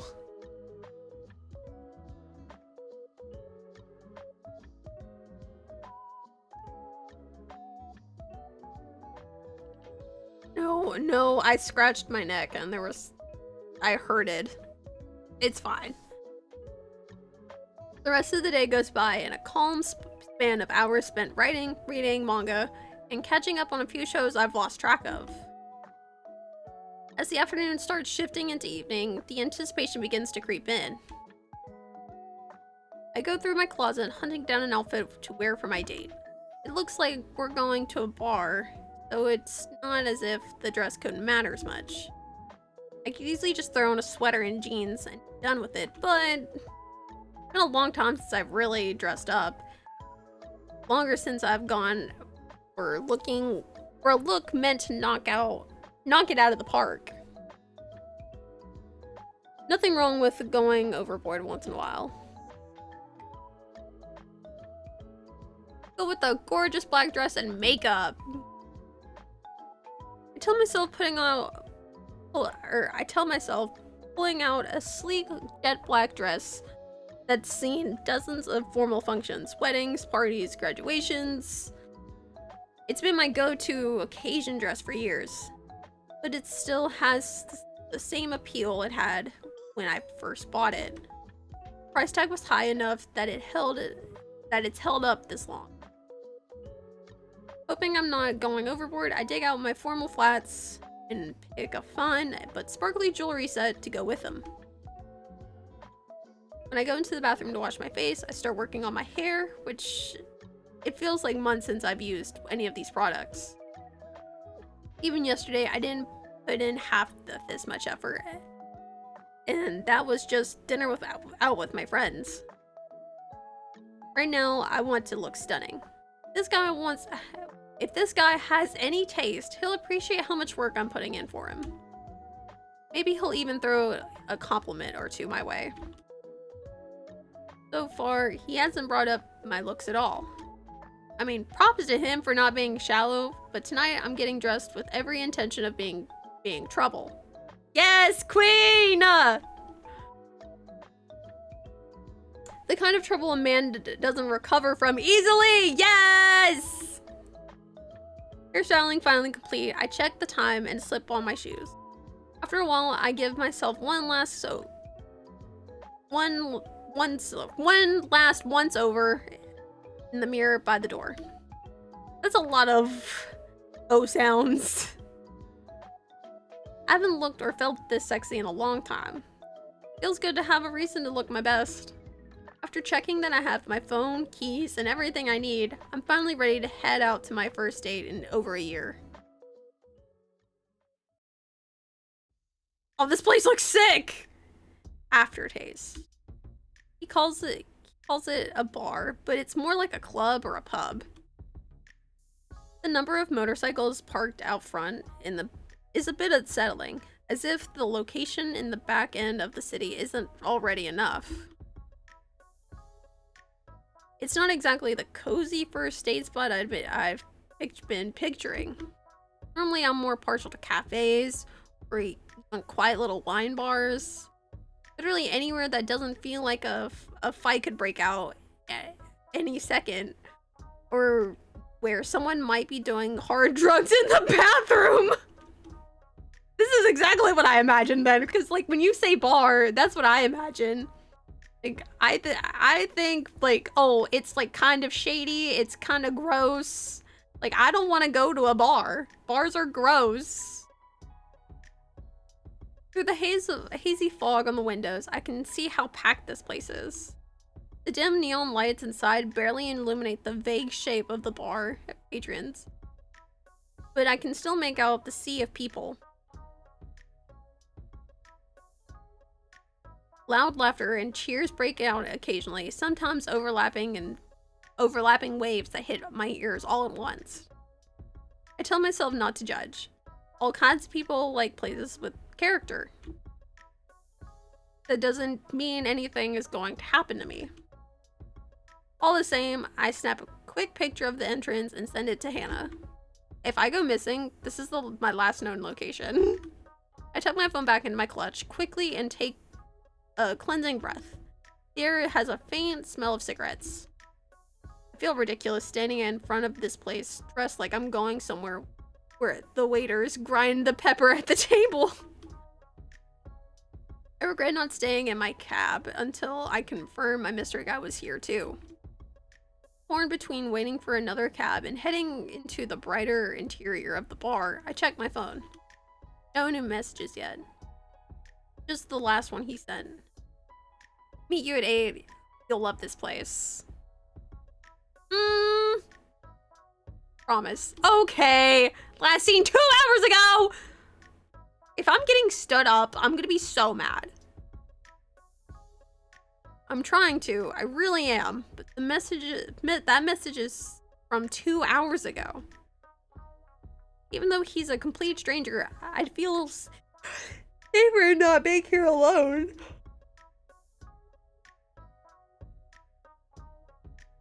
But I'm not about to turn right around and head home after putting so much effort.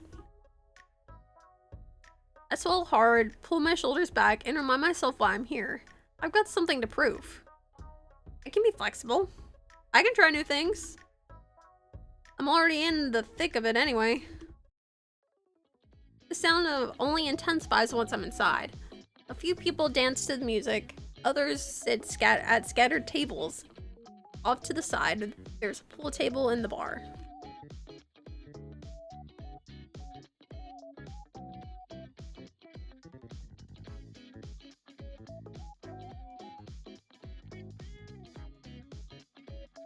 I can't help it! After the initial shock hits me, I start to feel the vibe this place gives off. Plates of hot wings and barbecue sliders pass by on their way to the booths, and combined with the music, it makes for a surprisingly lively atmosphere. The bartender glances up at me with the practiced indifference of someone who's seen every flavor of human being walk through the door. I still feel horrible and horribly self-conscious, so I turn my eyes to scan for a place to sit. I spot a booth near the wall, safer, less visible, maybe the best choice to ease myself into this place. Before I claim it, I check my phone. It's only 8:05.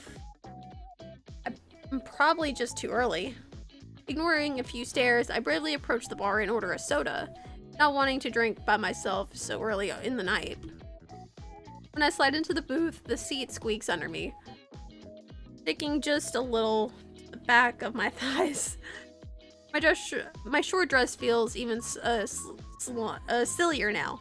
Almost a slimier. I message my date to assure him that I'm here and waiting. No response. I fidget with my glass and take tiny sips just to look like a contributing member of this establishment. As time passes, I trace patterns in the condensation on the outside of my glass. A few more people leave and enter the bar, none of whom approach me or look anything like the guy in the profile picture. Eventually, I order another soda and keep waiting. 8:25 p.m. Maybe he's caught at work. But you'd think he'd let me know. 9 p.m. I check my phone again, even though it hasn't buzzed once. Nothing. No sorry I'm running late. Not even a lame excuse like my horoscope warned me it's a stay inside or die kind of day. I take anything just to know I hadn't been forgotten. God! Come on! Come on! I keep telling myself to stay positive, even now. Maybe he's lost his phone? But then again, he could still meet me without it. 9:15. The bartender surprises me by waving me over to the bar. He only wants to refill my soda without asking me. the pity refill is never a good sign, and it only makes me feel worse instead of comforted. I still take it and sip on it anyway, my hope slipping away with every passing moment. Faces come and go around me. Groups, couples, regulars trading back slaps and inside jokes. I never thought I'd want to be part of the heartbeat in a place like this, but sitting all here alone, surrounded by laughter and noise, it only reminds me how alone and out of it I am. That's it. I need a drink. Finally, done with the sodas, I march up to the bar. The bartender prepares my request without comment.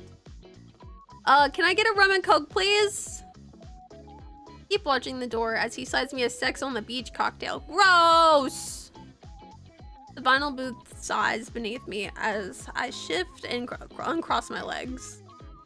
What am I still doing here? I've been stood up. I can't fool myself any longer. Real men really aren't worth the time. The reality settles over me like a bucket of cold water, a dull ache blooming in my chest. I stare at the untouched ice melting at the bottom of my glass, thinking about all the effort I've wasted. I've come to terms with the fact that I have some personal growth to do. Maybe being single is more my problem than the men I've dumped. But this time is the first time I've genuinely tried in so long, and this is how it goes. I refuse to publicly wallow in my misery any longer.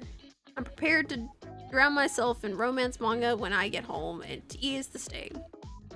Taking out my phone, I started pulling up an app to schedule a ride home, annoyed at myself for not doing this earlier. Before I can, however, a shadow falls over me. Excuse me? I look up, thinking it's the bartender coming over to kick me out or give me another pity drink. Put the words down in my throat the second I see who's actually standing there. Ah! Standing in front of me is this guy is huge. Both in the tall and broad kind of sense. His shirt is doing him zero favors, or maybe that's the point, judging by the confident look on his face. It's tight enough to leave nothing to the imagination, and because I'm sitting down, it's all right at eye level. Yes, and I love that it's a visual thing and it is at eye level. Yes! Once I realized my eyes weren't right at his chest, once I realized my eyes went straight to his chest. And I haven't even looked at his face yet. I need to snap out of it. When I finally look up, he's already smirking. So that answers whether he noticed. I try very hard to maintain eye contact and not let my gaze drop to where his shirt is clinging for dear life across his chest. That's when I noticed the slit through his eyebrow and the single earring in his right ear. His ink black hair is straight, silky, and long enough to be tossed away from his face. Oh my god, he's so hot! Lisa! He opens those full smirking lips to talk to me. Ah! We don't know who he is yet. Well, now, that's a hell of a dress to be sitting alone in. Oh my god! Oh boy! Hold up! Go back! Go back! Go back! Go back! Go back! Go back! Where is the sound? Go back! Go back! Go back!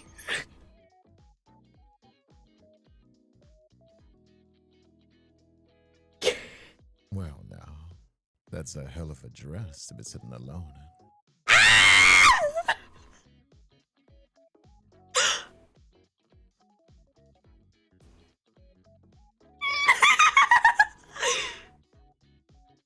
my god! Oh my god, dudes!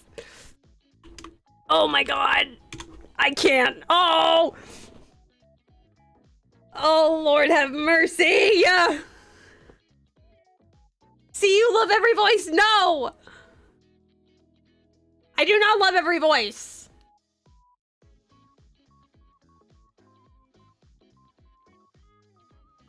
Oh my god. You get lost on your way somewhere. Oh my god, it's voiced! Ah!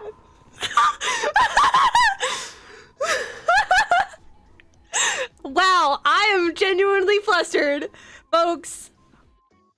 Wow. Wow. I'm genuinely flustered.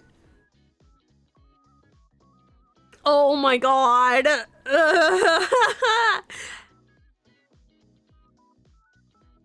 Guys, I'm trying.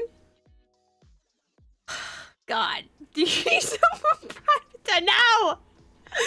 Oh, okay, hold up. I'm gonna take a break. I'm gonna grab a fresh pop and then I'm gonna grab a fresh pop. I'll be right back. Oh my god, my buttons aren't working. Hold up.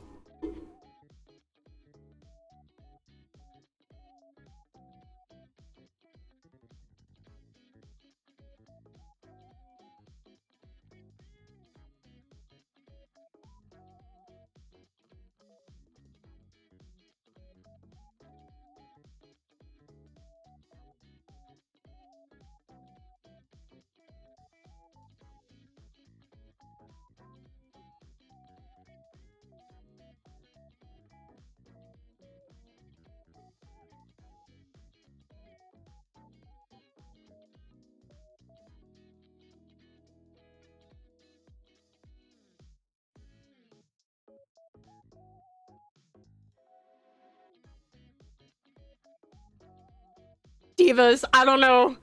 I don't know what we're gonna do. Oh my god. Alright, I'm gonna keep going. I'm gonna keep going. Oof, boy. Okay, that's kind of corny, but after the night I've had, corny feels like poetry. His voice has a low, rough grain to it. I just stare at him, frozen. I can't remember the last time someone looked at me so boldly, with that kind of slight mischievous heat behind their expression. I wouldn't notice that. I would just be like, why are you looking at me like that? Can I help you? It comes out sharper than I intended, but tonight I'm out of warm and welcomes. His smoldering grin widens, completely brushing past the acid in my voice. Without an invitation, he casually slides into the booth across from me! The leather creaks as he props his elbows onto the table, leaning to the side with his chin resting in his hand. You look like you had a rough night. Oh my god, stop talking to me like that!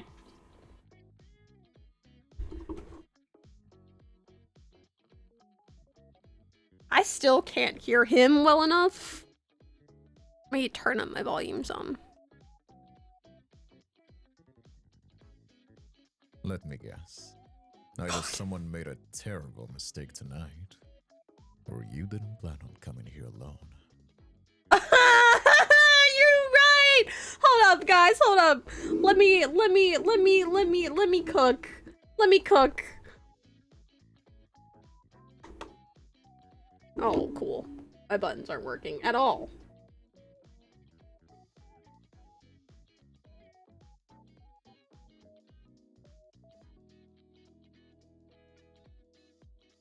Oh, come on.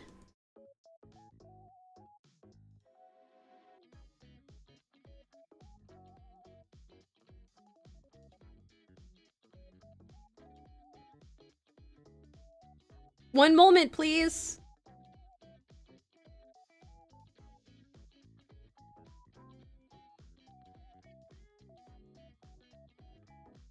Okay, I think we got it. Yeah.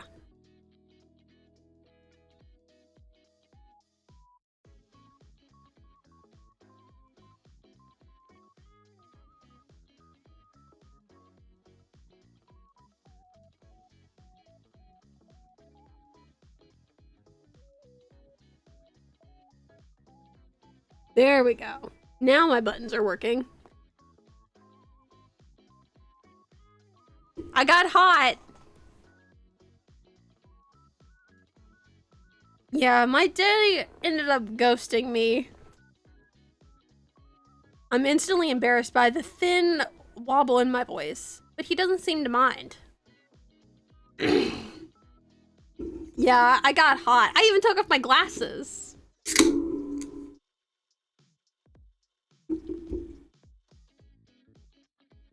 He nods once with a seriousness that feels surprising. Hey! Sarah! My soda pump. Sarah, come on. I'm trying to make the guy think I'm pretty. And now I can't even hear how hot he is because I'm deaf. Diet Mountain Dew.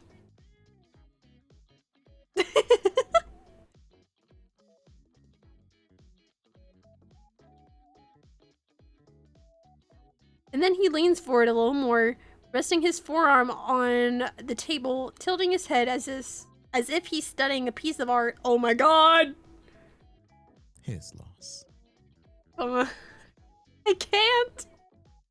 Seriously, though. Who picks this kind of place for a first date and then doesn't show? That's a special kind of stupid.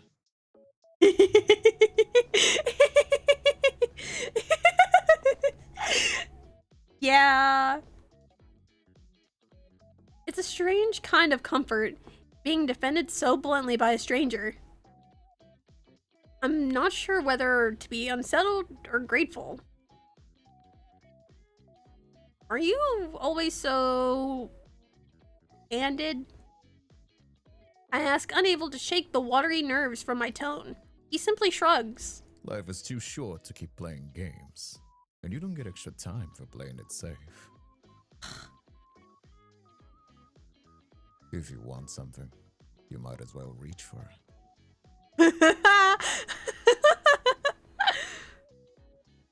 He pauses, holding my gaze. Name is Rat. What's yours? Oh my god, please stop.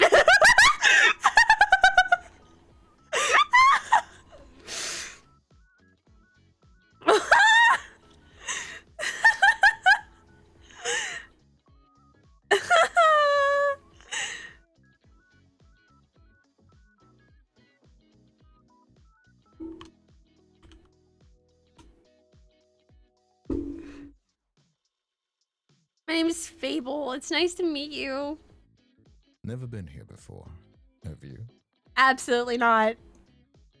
I scoff, morbidly amused by and finding enough of my footing to respond sarcastically again. How could you tell? The way you're dressed was my first clue. Second was the way you kept checking your phone like it's a lifeline. How long have you been looking at me? Third, you ordered a sex on the beach at a place like this. Dead giveaway. Okay, for the record, I did not. But I feel my cheeks flush hot with embarrassment, but his tone isn't mocking. If anything, he sounds almost fond. In my defense, I've never been stood up before, so this is new territory. Well, you are handling it better than most. Some people would have run out of here crying by now.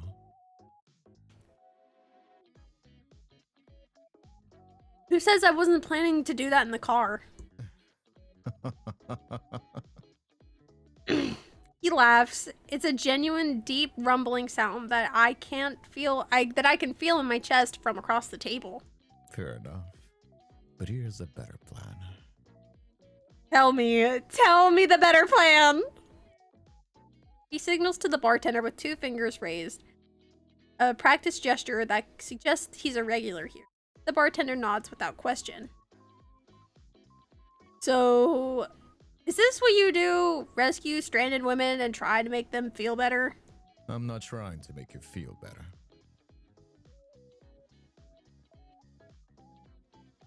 Then what are you doing? Alright, Zolo, have a good rest of your day. Talking to someone I wanted to talk to. Don't make it more noble than it is. I can't. He leans in slightly. How about you let me salvage what's left of your night? I can't undo the asshole who stood you up. Oh my god! But I can at least make sure you don't leave feeling like shit about it. Oh my god, please! I can't!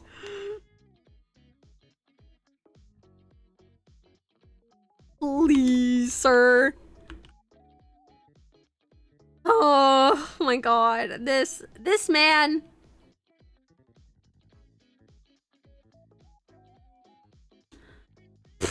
I'm gonna have to scrub through this VOD so hard. Something shifts in my chest. This is exactly the kind of thing that happens in the fantasies I write. The mysterious stranger who appears to at the perfect moment, the one who makes you feel like the only person in the room. I should be cautious. I should be smart. I was just stood up by one stranger from the internet. I am gonna melt. Oh my god, what am I doing? Falling for some random guy's smooth words? I want this so badly. To feel wanted and to have someone look at me the way he's doing right now. It's making it really hard to think straight. You don't even know me. Not yet. But I know you got all dressed up for someone who didn't deserve the effort. Oh my god! I know you're still sitting here instead of running away, which means you've got more guts than you give yourself credit for. And I also know that if some guy is too stupid to show up for you, then maybe you've been wasting your time on the wrong kind of man. Oh my god. The bartender arrives with 2 bottles of beer, the good craft kind, not the cheap stuff, and sets them down between us. Red slides one towards me. I pick up the bottle just to have something to do with my hands and take a small sip. It's bitter and hoppy, nothing like the sweet talk cocktail I ordered before. Somehow it actually tastes really good. That was somewhat accurate. I have a good eye for these sorts of things. Part of the job. And what's that? What job? Is it Blue Moon beer? It's actually Blue Hen. You can't see it because of chat, but like right over here it says Blue Hen and then there's a shark on it. I'm a mechanic. Run a custom bike shop across town. Stop, he smells so good. I know for a fact this man smells like heaven.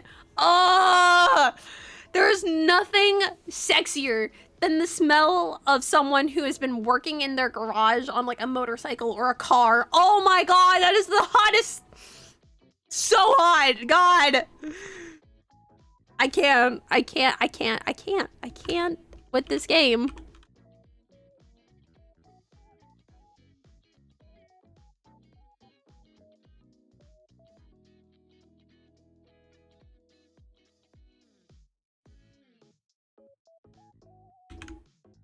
My god. Nice. You work on enough bikes, you start noticing patterns. Where things wear down first tells you how people actually ride. Oh. And what problems they tend to neglect. Hmm. Okay, be honest with me. You rehearse this stuff, or does it just come out of you like that? He laughs again, that same warm rumble, and shakes his head. Nah, I just call it how I see it. I do. So what do you see when you look at me? The question comes out more vulnerable than I intended. I blame the beer. Or maybe the fact that this man has made me feel more in 5 minutes than my actual date managed in days of messaging.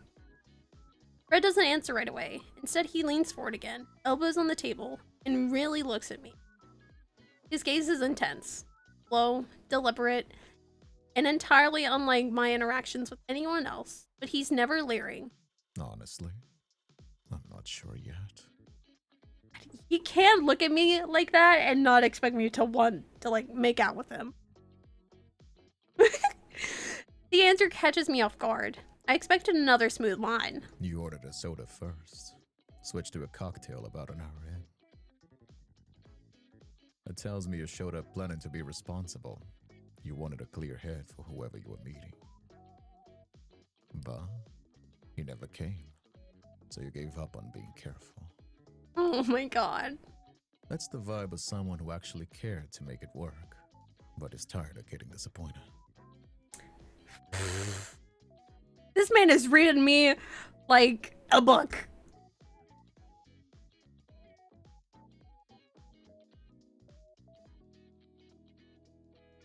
The rest, I'd have to stick around to figure out. You are more than welcome to. I don't have a comeback for that one. Just a man admitting he doesn't have me figured out yet, but wants to. It makes me want to let him try.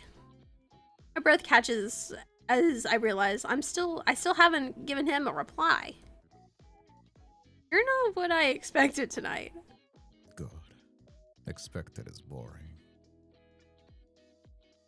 For a moment, neither of us speak, but it's a comfortable silence, as if we are both just taking in the moment and appreciating the company. Then Red's lip curved into a devastating smirk again. Now here's what I think. I think you spent way too long waiting for something to happen.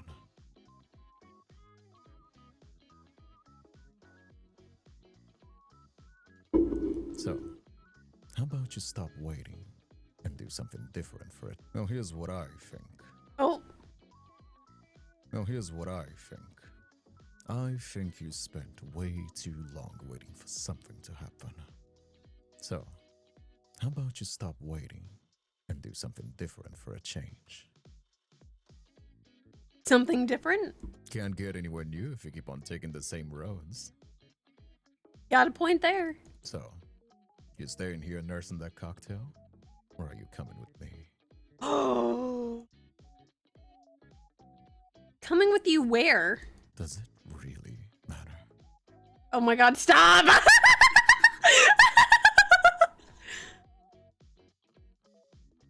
The question hangs between us. It should bother me that the answer is no. I stare at his outstretched hand. This is crazy. This is the kind of thing Hannah would tell me not to do. This is how people end up on true crime podcast. But something about him makes me want to take the plunge, and that terrifies me almost as much as it excites me. Before I can overthink it, I place a hand on his. Now we're talking. Oh my god, brother, stop.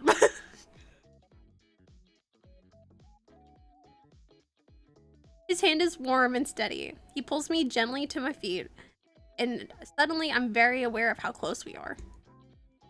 He's a bit taller than me, and the leather of his jacket creaks softly as he moves. He doesn't let go of my hand right away. Instead, he looks at me with calm eyes that still burn underneath like a promise. You coming? Yes! It's not really a question. It's a dare. And the worst part is, it's working.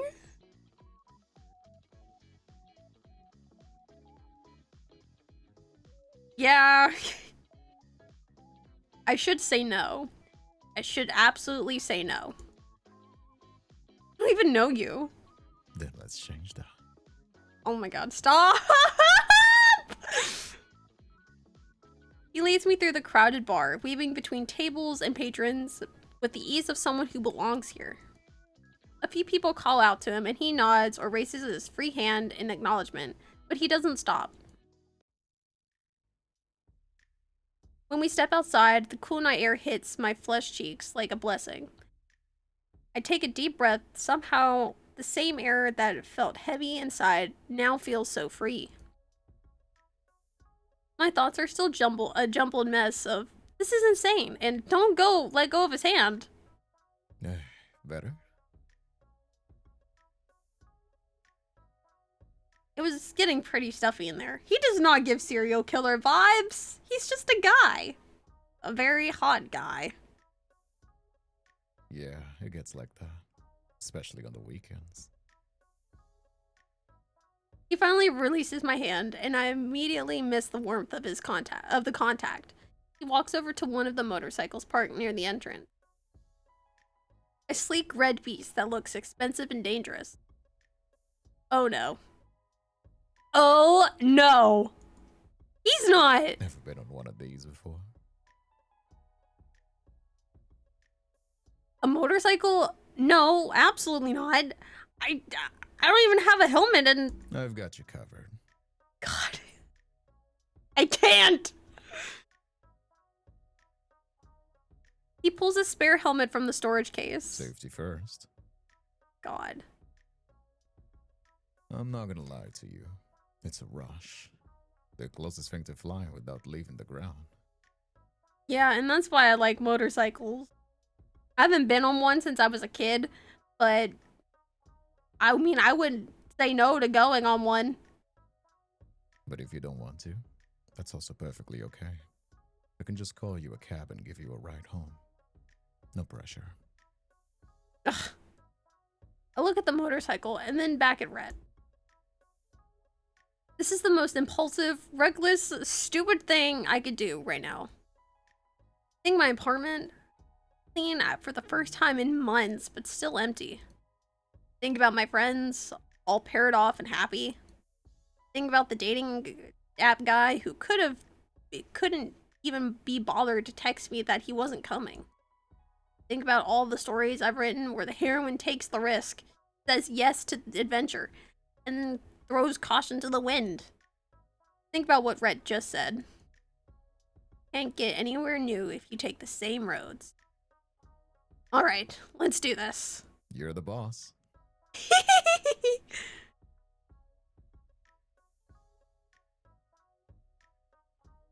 Oh no! He hands me the helmet and helps me adjust the strap under my chin with a surprising gentleness for someone with such rough hands. His finger brushed my jaw, and I swear to God, I can feel my cheeks burning beneath the visor. You're gonna want to hold on tight.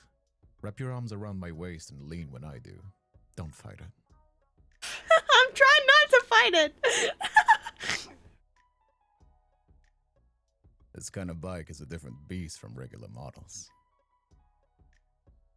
You know, this model is different than other beasts. Let me tell you. Don't fight it. Got it.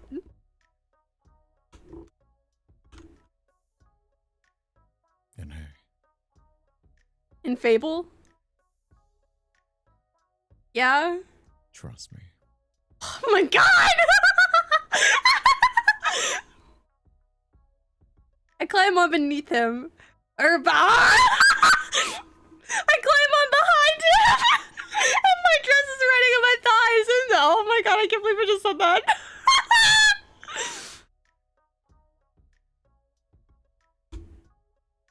I climb on behind him, my dress riding up my thighs in a way that would normally make me self-conscious. But right now, I don't care. I wrap my arms around his waist like he told me to, and oh! I can feel his muscles through the thin material of his shirt, firm and soft at the same time. The warmth. Are you ready? Oh my God. No. Yes. I don't know. Perfect. Let's go for a joyride. Oh my God, he sounds like Silas from Love in Deep Space. Want to go for a joyride? Where you want to take me? The engine roars to life beneath us, a thrumming vibration that echoes through my entire body. He slowly accelerates as we make our way out of the parking lot, and then we burst forward as we hit the main road. Divas! Divas! The world blurs around us. Wind rushes past, cool and sharp against my exposed skin. The city lights turn into streaks of neon color. I tie my arms around Red and press my cheek against his back, feeling the steady rise and fall of his breathing. He wasn't lying. This is freedom, and it feels amazing. For the first time in months, or maybe even years, I'm not thinking about job applications, failed relationships, or expectations. I'm just here. I'm exactly where I'm supposed to be. We fly through the city streets, and the motorcycle roaring beneath us like a living thing. Red navigates the roads with practiced ease, leaning into turns with the confidence that makes my stomach flip. Every time he accelerates, I instinctively tighten my grip around his waist, and I swear I can feel him smile, even though I can't see his face. We pass through streets I've never seen, even though I've lived here for years. Beneath yellow streetlights that cast everything in a warm amber glow. This is what I've been missing. This exact feeling. Eventually, the ride mellows. We're cruising now instead of racing, and I can actually take in the moment. Brett leans back slightly, and I hear his voice muffled through the helmet. Where to? The question pulls me from my trance. Right, I have to go home eventually. Back to reality. I shout my address over the wind and feel his nod of acknowledgement.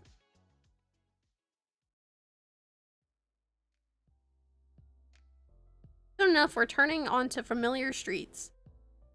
The buildings I pass every day.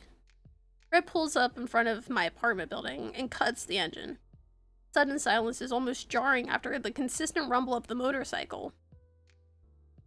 My ears are still ringing. My hands are still shaking. I'm not even sure I can feel my legs. I climb off the bike, my knees unsteady. I can't tell whether it's from the ride or the adrenaline crash. Red swings off after me and takes up my helmet, his fingers brushing mine as I hand it over. So was it worth it? Oh man, no more voice stuff? Dang. I realize I'm grinning like an idiot. That was incredible. I've never felt anything like that.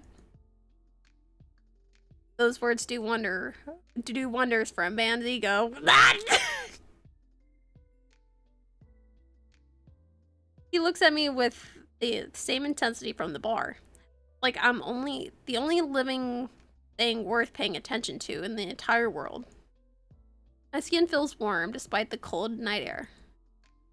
Thank you for tonight, and you don't have to say anything. Sometimes the best nights are the ones that you don't need words. There's a beat of silence. I should probably go inside. The night is over. But I don't want it to end.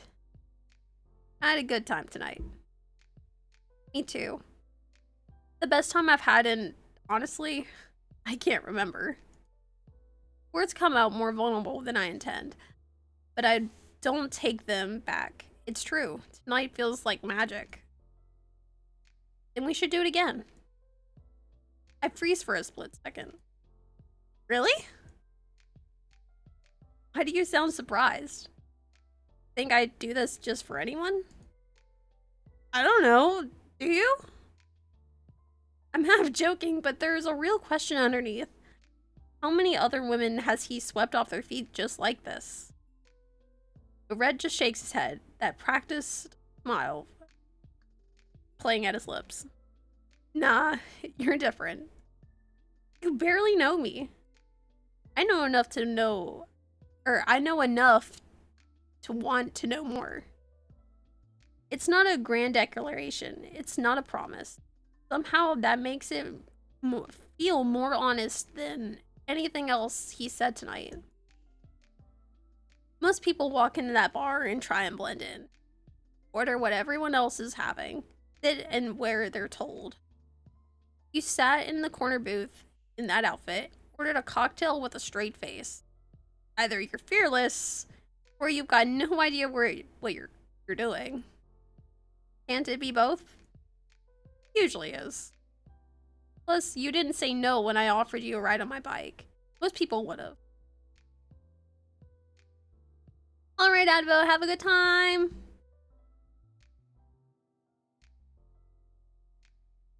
Most people are probably smarter than me. Most people don't know how to live. He's close enough now that I have to tilt my head back to look at him. Close enough that our noses could almost touch. His fingers softly brush the side of my cheek. But he doesn't push any further. He waits for me to close the gap. Oh my god, are we gonna kiss? Oh boy, are we gonna kiss? His lips meet mine slow at first. Oh my god, we're gonna kiss! Then his hand slides to the back of my neck, fingers threading into my hair. And the kiss becomes passionate. Oh my god, we're gonna kiss! We're kissing! Oh...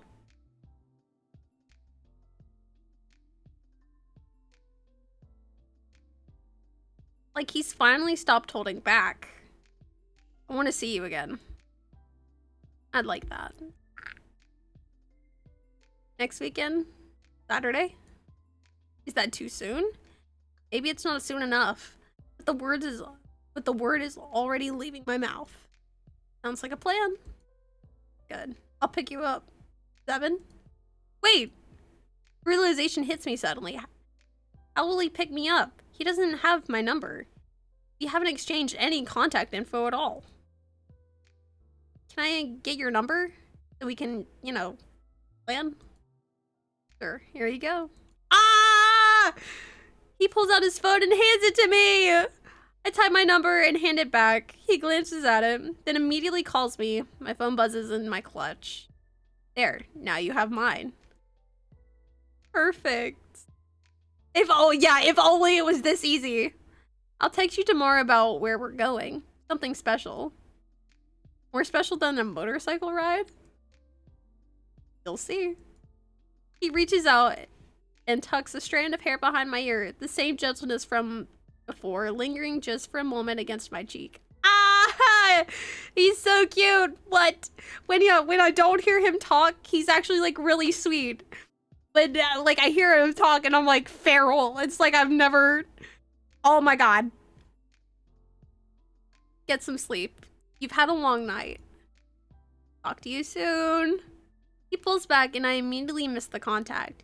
He swings it. Oh my god, I bet this man has a great ass. I bet his butt looks great. He swings his leg back over the motorcycle and pulls on his helmet. Good night, Fable. Ah! Good night, Red. He starts the engine, and the roar cuts through the quiet night.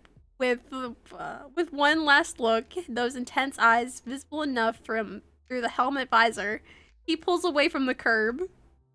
I stand there and watch him go. The sound of his motorcycle fading into the distance until it's followed by the almost ambient noise of the city.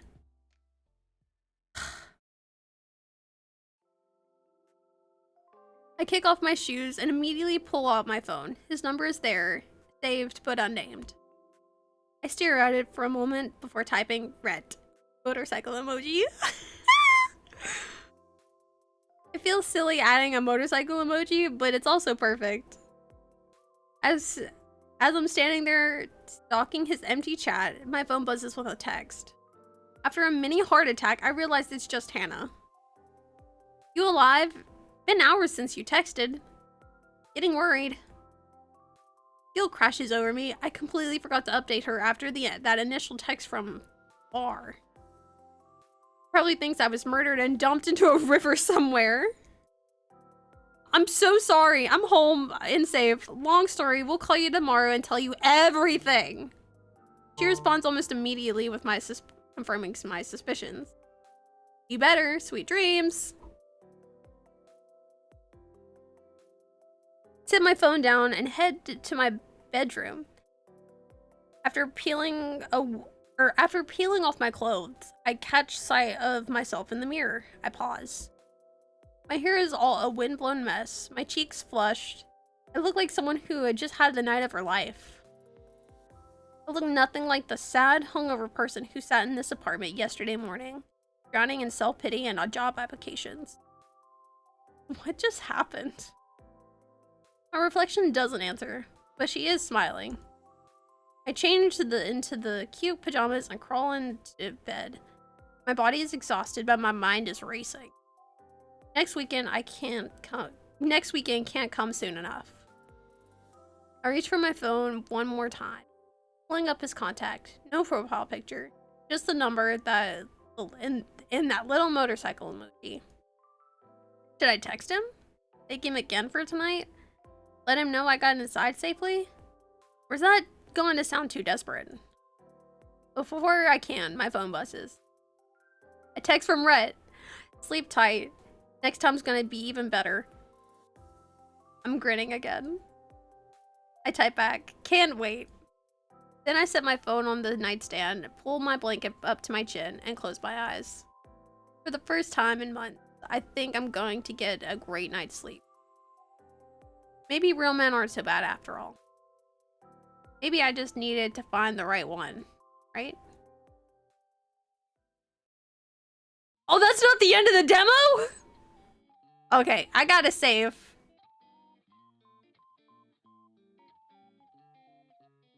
I feel like that's a good place to call it.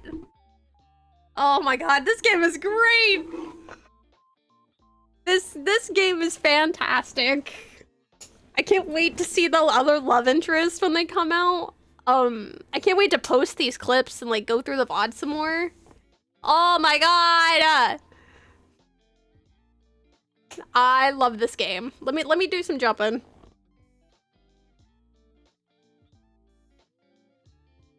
Oh my god. Guys, this game is great. I love the, excuse me, I'm burping. I love this game. This game is fantastic.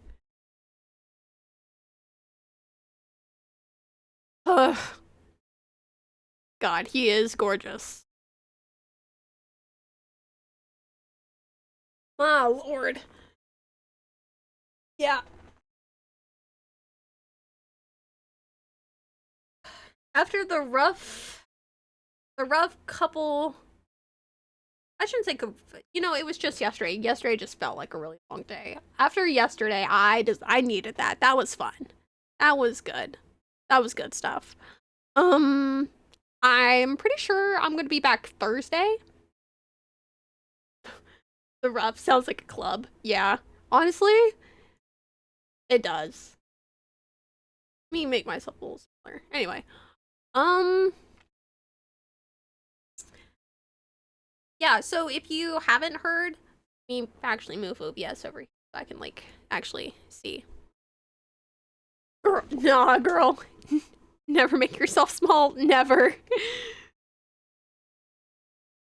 But you haven't heard, and if you missed this part of stream, I'm doing an outfit contest for either this model, mostly this model because this one's easier to retexture, but we're doing an outfit contest for all of the milestones that I've hit over the last couple months.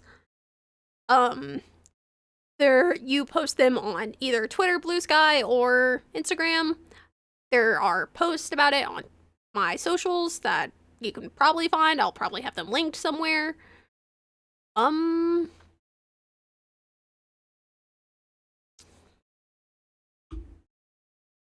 Yeah, I think that's about it. But yeah, outfit contest, big deal, very cool, very nice. So yeah, let me see if this clip command works. I know this is one for Seribot, but I don't know if it's right.